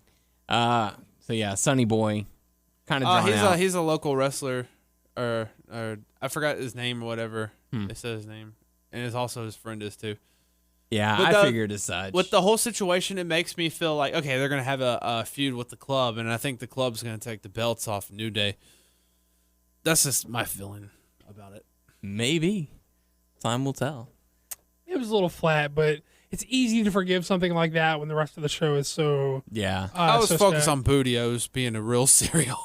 I chuckled a bit at Curtis Axel being called Mr. Irrelevant. Is that a real sports thing? Yes. In the NFL draft, whoever is the last person drafted, that's who they give them the nickname Mr. Irrelevant. So Do people like come back from that? Like they were Mr. Irrelevant and then they have like a good So that's what they're going to be calling him now. season or whatever? That's his new title. maybe. Not that I've really heard of. There hasn't really been anyone standing out. I don't know. But I mean, it was good to see Neville again. So we're like sports fans, like, oh, that's a cool reference for him. Maybe. I don't know any real sports fans. I I don't mean, I know you watch it, but I don't ever talk to you about it. So Yeah. like, I don't know. I'm not the biggest into sports. Like I'll watch it. I have no problem watching it and supporting a team and stuff like that. Yay, But- sports. My team. But the people who are like, oh man, he ran a 8.6 or whatever it is, 40-yard dash in high school. I'm like, why do you know these things about someone who was in high school who's now like 27 in the NFL? Like, you shouldn't know these things. People do. Put it to me like this: did you see people talking about it? Like that's a cool No. thing. Okay, so no one gave a fuck. He's actually just irrelevant. Well, I didn't, yeah. No, I happened just not to see any comments about it. Yeah. Well, So- I mean, it's kind of cool to like. It's a good crossover, at least. I mean, it's sort of like cool to give like a guy who went so late in the draft that obviously wasn't a big deal to try to give him a little something to work with, Sort of like Slater, like how they gave like his gimmick as being the guy that nobody wanted. Like, it's better to be that guy than to be someone who was just sort of in the middle that no one gave a fuck about. I was part of the Nexus. I was part of the core. The 3MB, baby. One man bang. One man bang. But seriously though, it's sort of like more memorable for him to be like the last not picked guy than it would be just for someone who went like in the middle 17th or yeah, something. or whatever, something weird like that. Yeah. Braun Strowman shaved the side of his head. Got his hair in a ponytail. I like the squash match. I like the inverted choke slam. I don't know if that's gonna work with all the people or Yeah, whatever, but it'll be something to get used to. My dad was like, poor little guy. maybe it only works on like geeks or whatever. I don't know if you can Dude, inverted that choke slam, guy. but Well, it's a great opportunity. I'm not going to pass it up. And and that terrible Offspring tattoo. Yeah. I was really surprised I interviewed that guy though. He was like, Yeah. this. Like, what are you thinking, man? Thoughts on the main event? Balor and Roman Reigns. I'm gonna be completely honest with you. I told my dad, I told him that I was like, Roman's winning this. Roman's winning. I was like, Really, after the first two matches, you thought clearly Roman's in the doghouse after he ate that pin at Battleground. And Yeah. I don't know, man. I just had that feeling, and it threw me off when Balor won. I was like, holy crap, that's awesome. Yeah. they're obviously going to back off of him for a bit. Yeah. I was thinking that they were going to do the whole Road to Redemption storyline and stuff like that, but I still think they're going to do it. I just think it's Yeah. not going to be as emphasized because they did the shame on you, Roman. Like, you really fucked us over. You fucked up. you were supposed to be the face of Raw, and you screwed it all up. Like, you screwed up. Seth Rollins is the man, and you suck. And the crowd dislikes you for that. You cheater, whatever it is. I mean, I think we could unanimously say that Raw was a really good show this week. And for sure. We think they made a lot of positive changes. Mm-hmm. Can they keep it up? We hope so. We hope so, yeah. But totally. This week, they get a round of applause. Way to go. Yep. Let's talk about SmackDown, this shit show. Boom, boom, boom, boom. But no, also, before we talk more about SmackDown, they had that promo before with Balor talking to The good luck Roman. thing. Good luck. Don't need luck. I'm Samoan. Okay. And then they also they talked to Roman after. He's like, "Oh man, I like that dude. He's a really good guy. Like, no, that was your time to turn heel. That's a really good guy. Go back in there and I hope he beats beat him Seth down. Rollins, and after he beats Seth Rollins, hopefully I can fight him for the title." I like that guy. I That was respect that terrible. guy. I didn't have a problem with it. that should have been the turning point. Where do you think he's gonna go from here? Like, I know he's gonna be in the doghouse. Down but for a while. Like what? Upper mid card. He ain't going too far. Don't get ahead of yourself. He ain't Yeah. going that far down. He's just not going to be in the main event for right now. Yeah.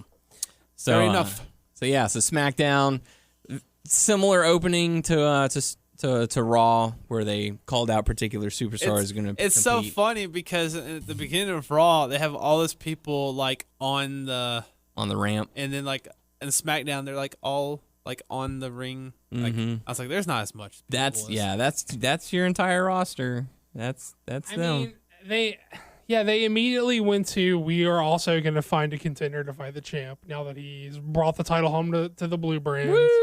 Blue Brand. And immediately, as they started calling it, they do a 6-pack challenge. Is it 6-pack challenge? 6-pack challenge, yeah. They call out 5. As they're calling out people for this 6-pack challenge, they are immediately exposed as having a weak-ass roster on SmackDown. They're immediately exposed as not having nearly the talent that Raw has, because it got ugly quick. Yes. Yeah, the remaining competitors in the Battle Royal. Did you notice that they didn't have American Alpha? They had American Alpha on the apron, yet they weren't involved in the Battle Royal. Typical and then Raw they shit. Then they made a video package saying these guys are debuting next week. There's no way in fuck they shouldn't have just beat some jobber team like the rest of the... Right. Obviously, we're going to get tag belts, I assume, for SmackDown 2. Obviously, we're going to get there. It's going to be a later focus.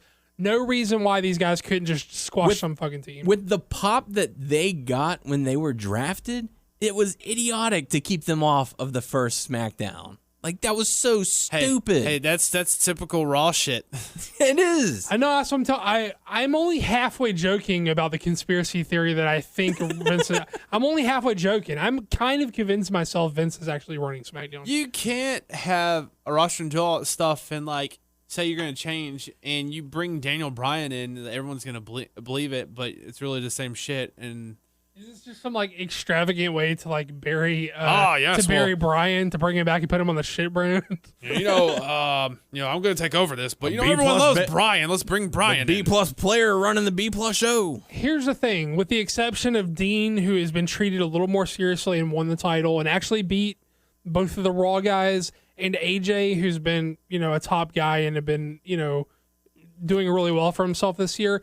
With the exception of those two guys, everybody else that they tried to tell you is a possible main eventer is someone who needs to be fucking rehabbed beyond belief, like Dolph Ziggler and Bray Wyatt, who need fucking IVs. They need to be rehabbed so fucking badly.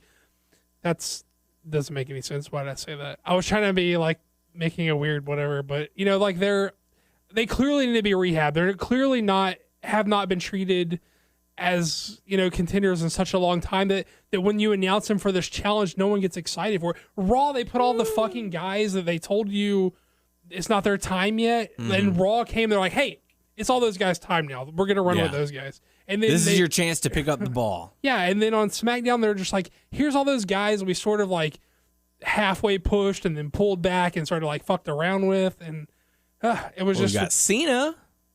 They did nothing with that. Cena should have been in the match. So that's a good pick. Cena should be in that What match. about Del Rio? I know that he hasn't been in the main event. Supposedly he's on his way out. He doesn't like how his contract's up later in the year, and supposedly he's going to bounce because he didn't like how he's been booked since they brought him back. I don't blame him. I don't either.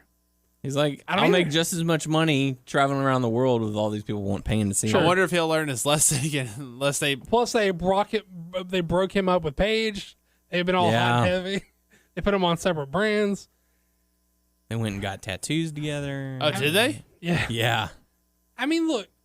Not like matching tattoos or anything like that, but they went together to a tattoo parlor. She got one that said Poppy, I think. Poppy. Corbin's a guy who needs to be built to the spot that they're trying to tell you he's in. Apollo is the one guy they're like, oh, here's the guy we're rolling the dice on. And everyone else is a rehab project. Dolph Ziggler needs to be rehab beyond belief. Bray Wyatt needs to be rehab beyond belief. Cena is a guy who should have been there, yes. AJ is a guy who should have been there, yes. But that's where it fucking stops. And that's where you've got Dean, you've got AJ, you got Cena, and then you fall off the fucking cliff for credible main event, guys. No one. You fall off the fucking cliff for credible main event, guys.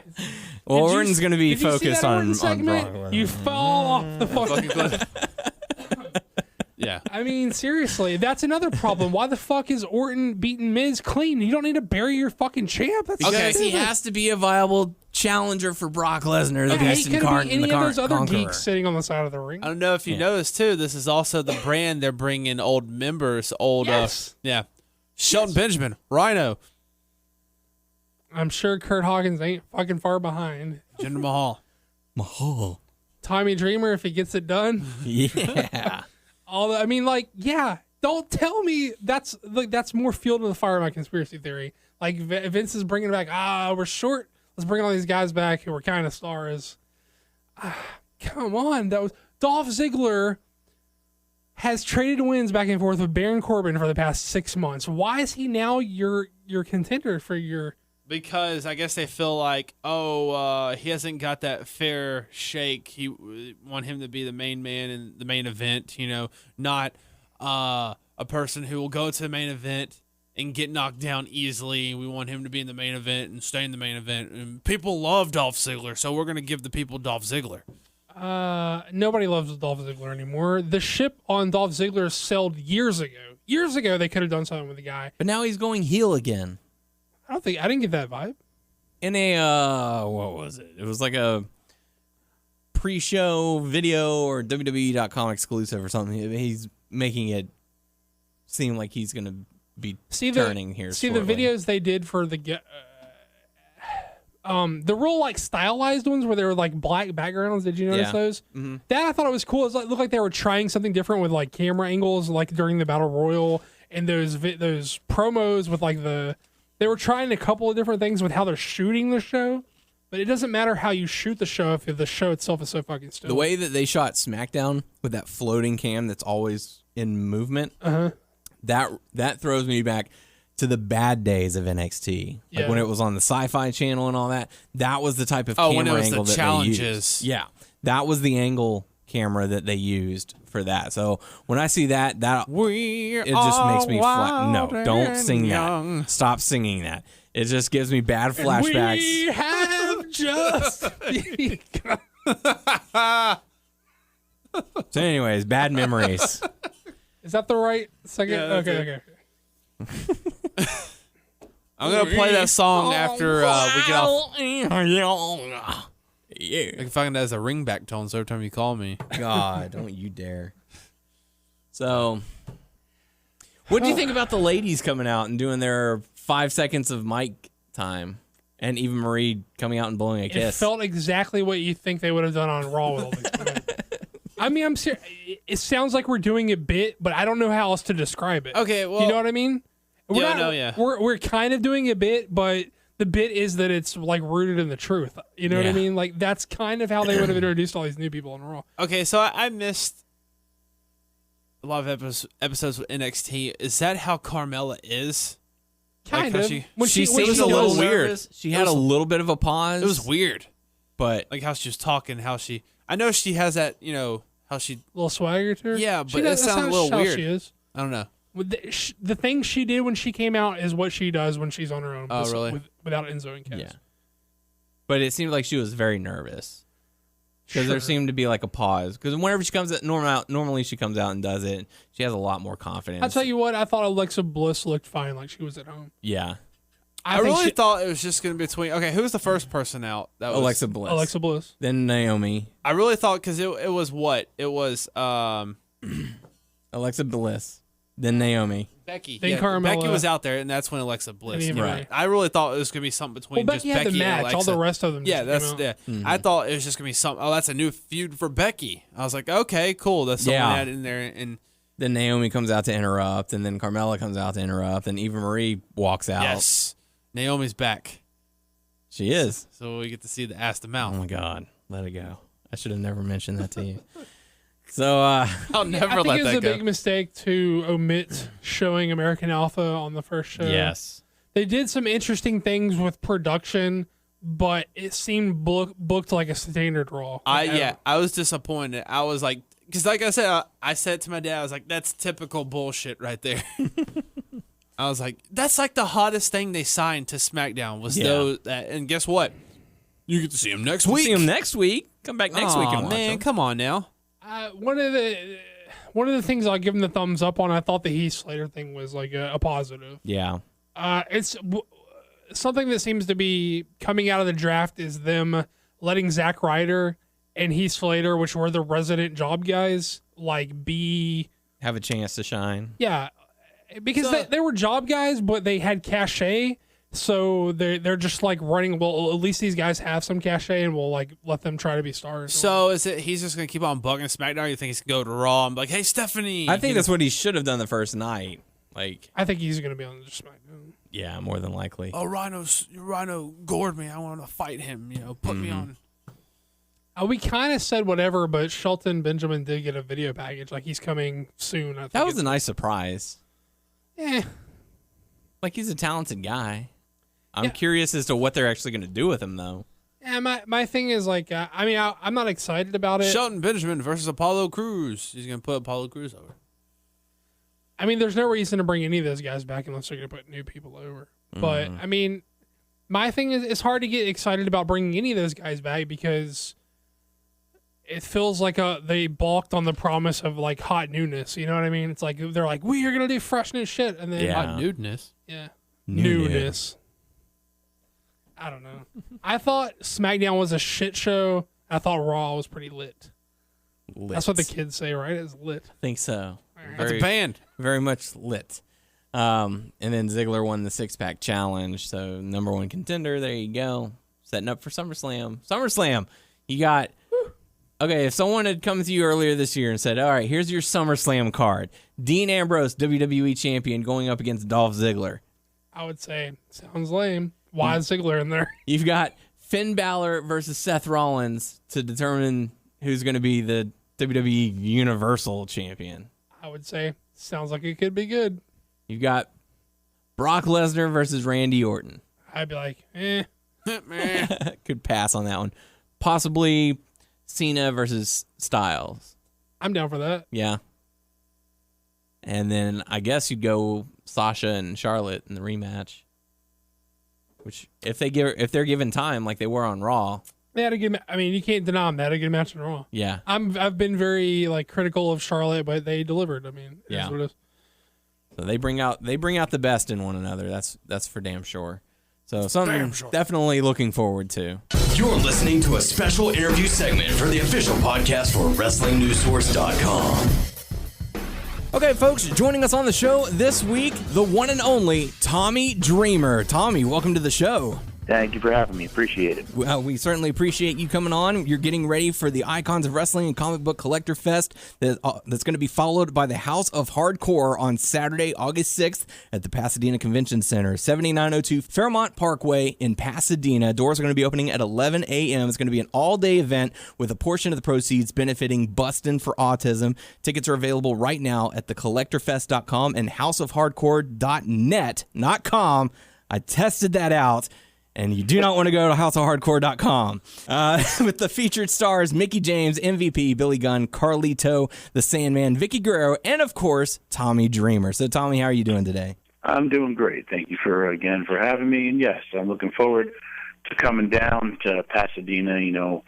I've wrestled there before as well as, right next door in Houston. It's been a great wrestling town because once you get past D.C. area, it becomes wrestling, and I love it. And, some great hardcore fans there, and plus trying to raise some money for autism. So it's going to be a great night of action. Absolutely. And speaking of, you did say you'd wrestled in Pasadena. We were actually at that show last year, and we saw you perform against Lance Hoyt in the main event. And this is kind of a personal story. I'm really glad that I get to talk to you about this, because you originally weren't scheduled to compete that night, but due to scheduling conflicts or whatever reason, the main event was not able to happen, and you stepped up, you performed to make sure the crowd went home happy. And, just from a personal standpoint, I just wanted to say thank you for going out there and doing that. I know a lot of wrestlers might not necessarily want to perform on a night off or something like that, but you stepped up and you delivered one heck of a show for the fans, and I just wanted to say thank you for that. No problem, absolutely. And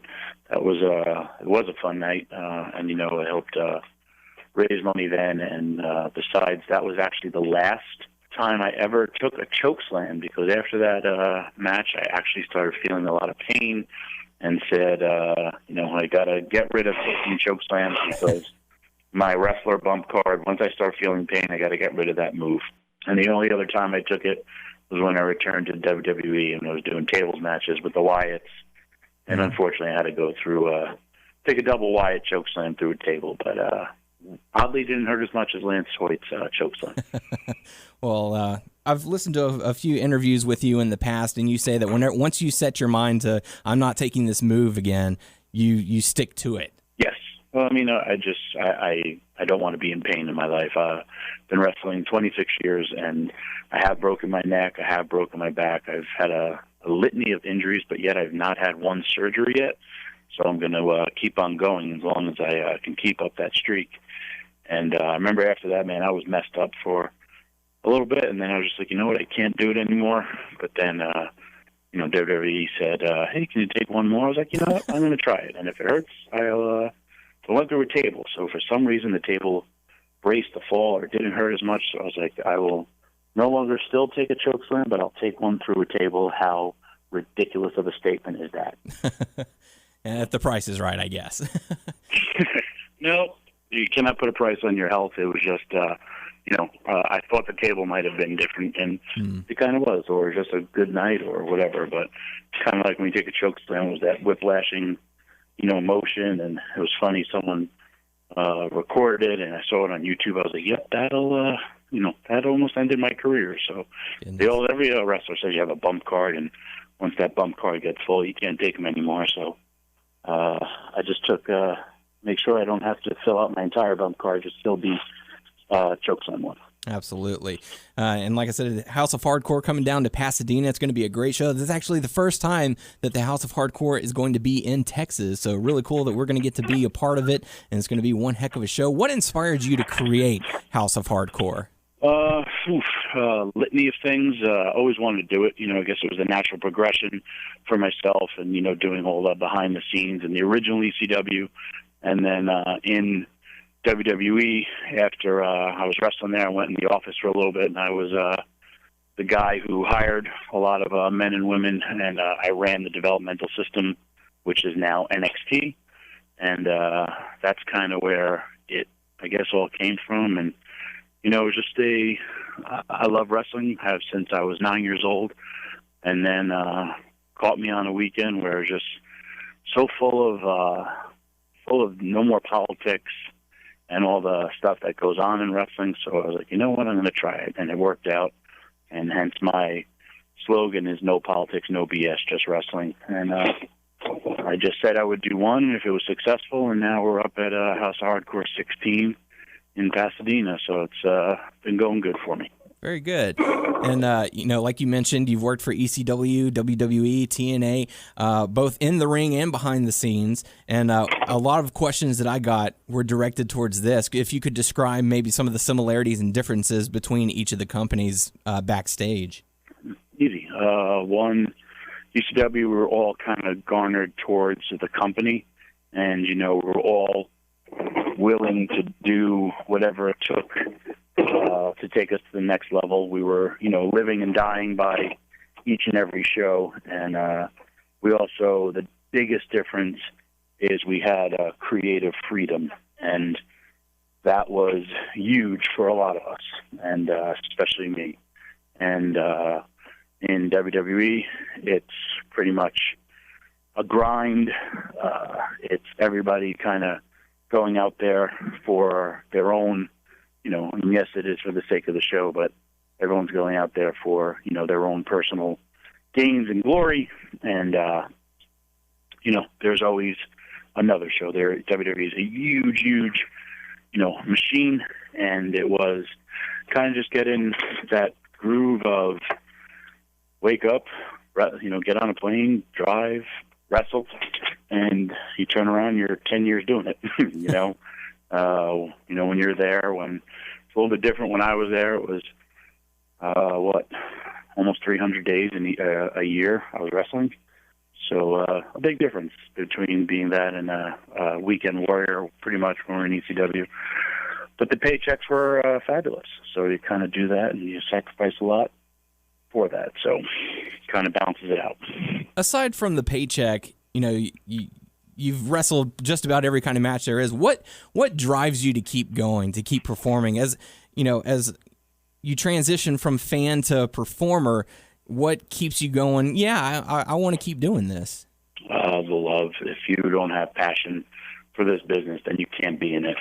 For me, I like to say I wrestle for free because I have. That was a lot of my entire ECW career, and I wrestled at Madison Square Garden where I've grown up watching wrestling, and there's people who don't get in this. You have to love it, just because if not, it's not worth it for your body. It's not worth it for your psyche.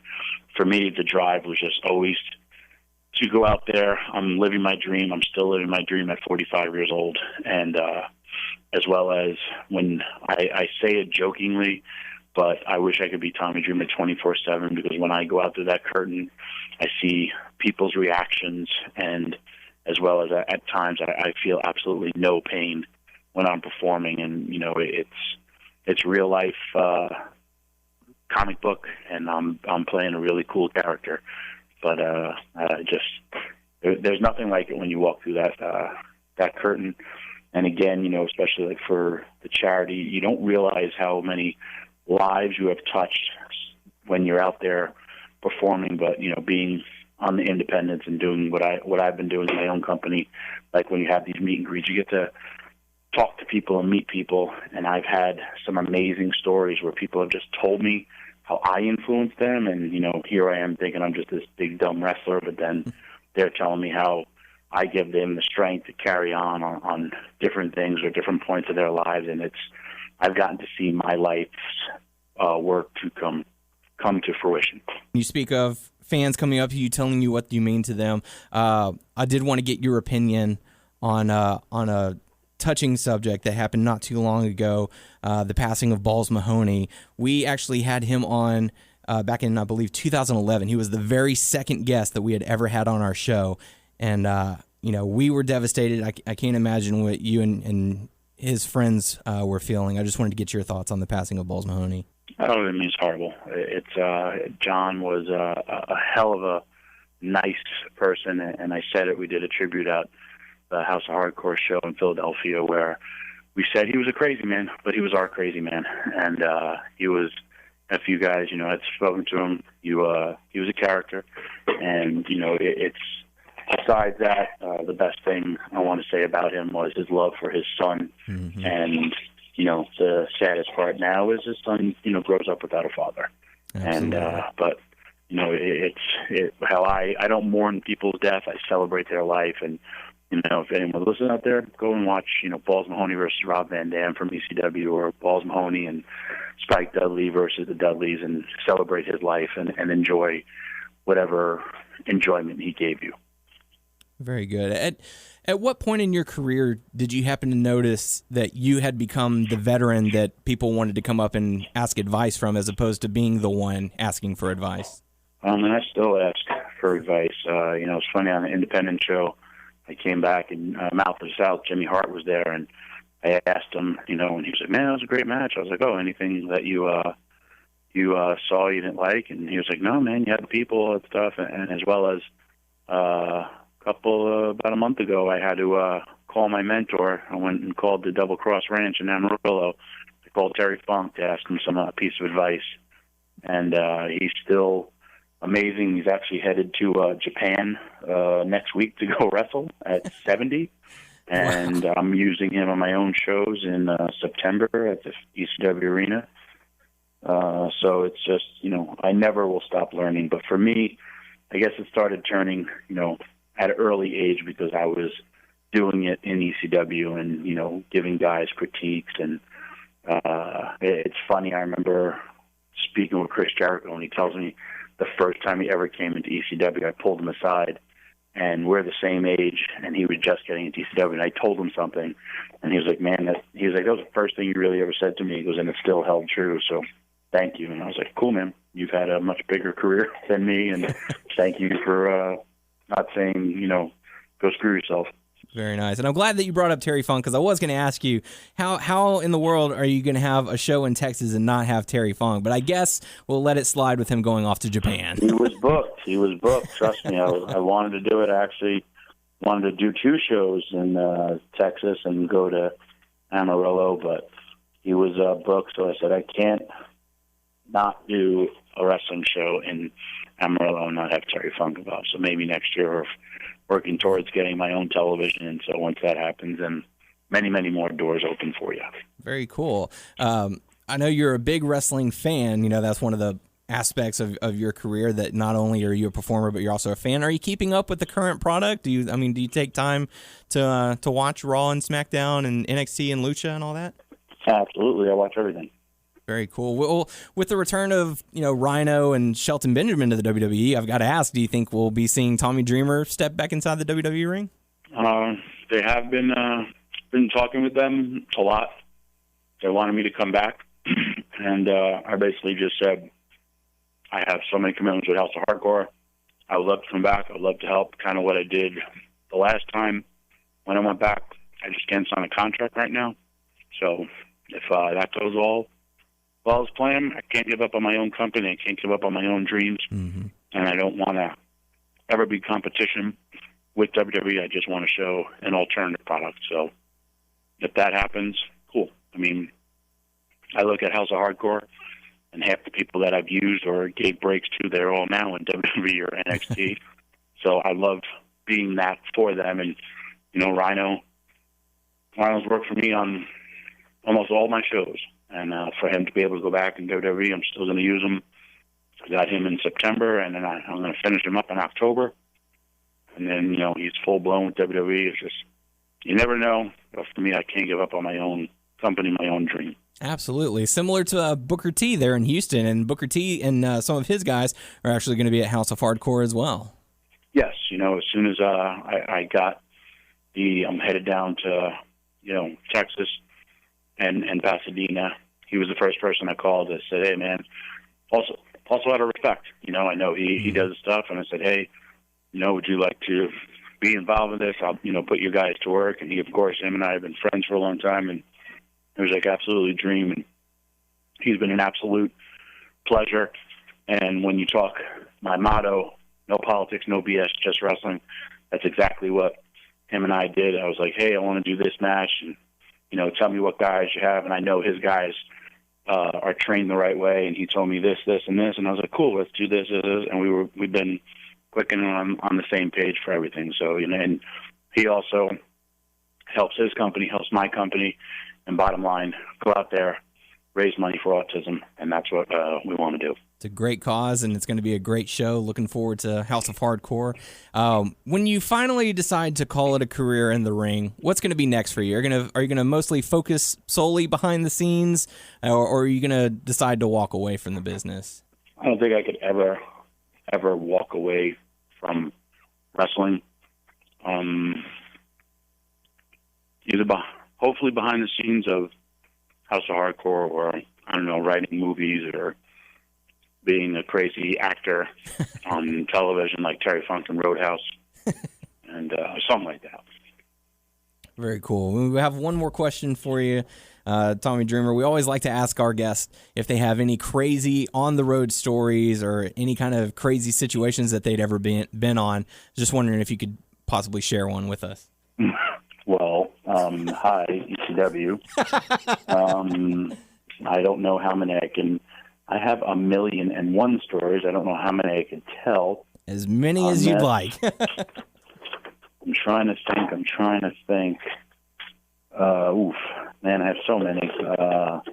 Trying to think of one with Balls Mahoney, because I used to travel with him and in both the original ECW and WWE's ECW.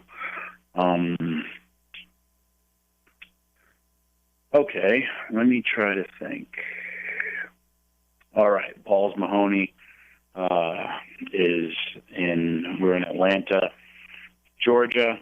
Actually, you know what? I'll backtrack. We'll talk Pittsburgh, Pennsylvania. I can tell you Balls Mahoney stories for an entire hour of a show. Pittsburgh, Pennsylvania, fan starts jaw-jacking with Balls in the Eaton Park, and he strikes Balls. Balls drops the guy, leaves him right limb. They call the police. Balls is handcuffed on the curb, and I would like to explain to you, Balls would also not only usually have a bloody, scarred-up forehead with just white tape that would block him from bleeding all over people in restaurants.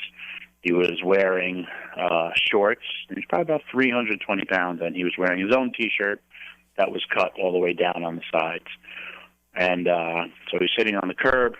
His defense attorney is Little Guido, and they, of course, call me because I was kind of like the fixer or the cleaner up of things in the ECW.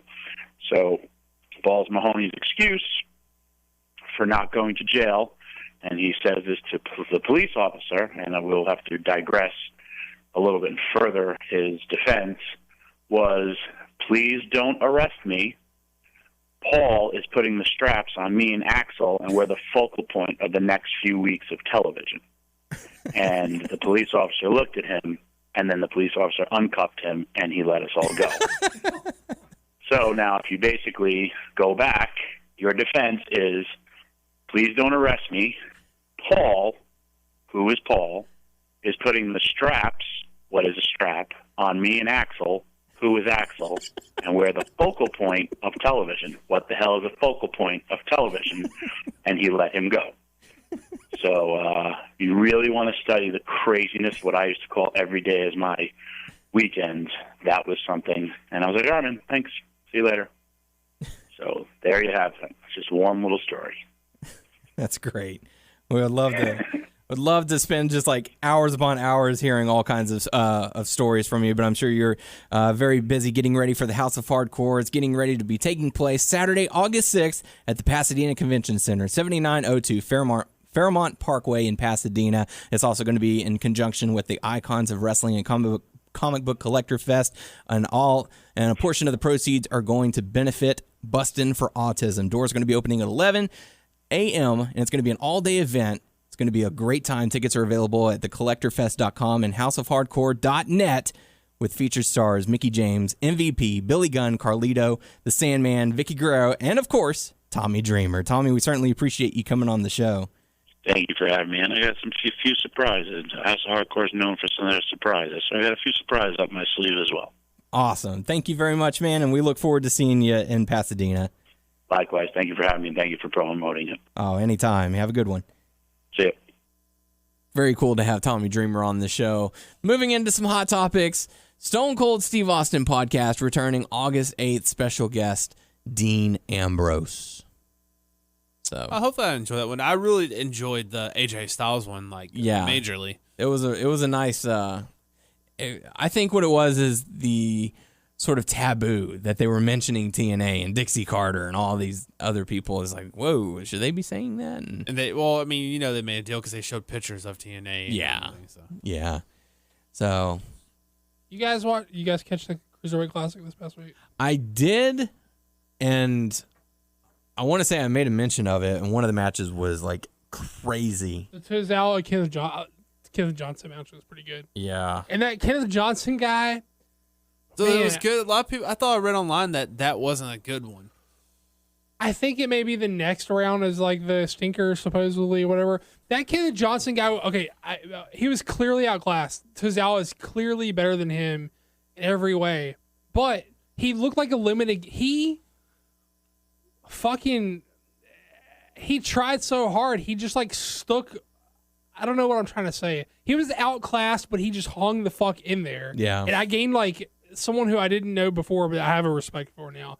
And he's clearly not on Tozawa's level. He's clearly one of the guys who's a little bit less polished, but I just have a respect for him because he just looked like he was working his fucking ass off to hang in there with Tozawa, who's a great wrestler. So, no shame in the game. And plus, I think I heard they said that he's a guy who had a tryout before, has a speech impediment. They said, hey, man, you got to get this under control. If you're going to be a guy, you got to be able to talk.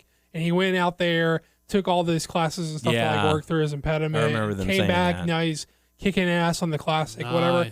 But much respect to Ken Johnson, who I didn't know before this at all. But they had a really good match. But it was a fun show as usual. We're checking out. TJP had a cool match. I saw NXT, I think, as well. I watched it, but I don't remember what happened. Yeah, it's been a whole week. But I did watch Ultima Lucha I did not. last night. And that was pretty good. Yeah. The Rey Mysterio and Prince Puma match was really good. Is this the final night of it? Yeah, it was. How much you want to bet? Like, are they on for another season when they start filming it? Because when Del Rio's gone, They've already filmed season 3.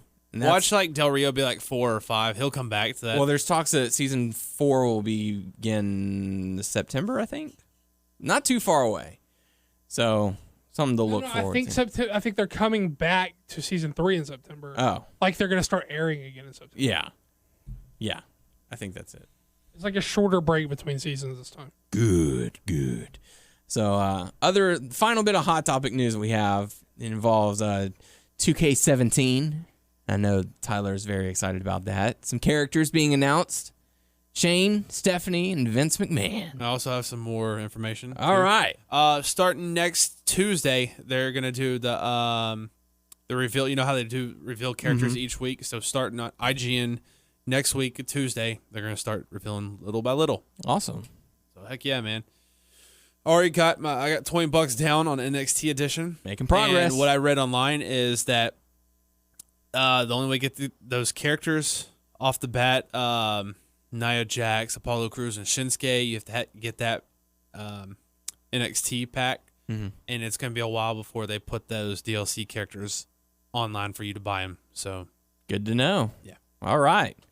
Good stuff. Anything else to add, guys? Not really. All right. Well, it looks like that's going to do it for us this week. Make sure to submit your questions on our YouTube channel, WNS Video, also our Facebook page, WNS Podcast. You can check us out on WrestlingNewsSource.com and WrestlingNewsSource.com on Facebook, and subscribe to our show on iTunes by searching Wrestling News Source Podcast. You can find me everywhere. That's right. You can find us on Stitcher, Beyond Pod, and Player.fm. Just search Wrestling News Source Podcast to find us. At WNS Podcast, at WNS_Daniel, and at Tyler_Abear on also, Twitter. Don't Pokemon Go and drive. That is correct. A public service announcement from Tyler. Don't call me a bear. Special thanks to Tommy Dreamer for coming on the show this week. We certainly appreciate it. Be on the lookout for more coverage for the Bustin' for Autism show, House of Hardcore, Icons of Wrestling. Blast, dude. It's going to be a great time. So we're looking forward to it. We're going, like I said, we're going to be out there. So if you were planning on coming to the show, be on the lookout for us. We'll be out there. So for the podcast crew, I am Dane O'Haron. I'm A-Bear. I'm still the Demogorgon. We will catch you all next week.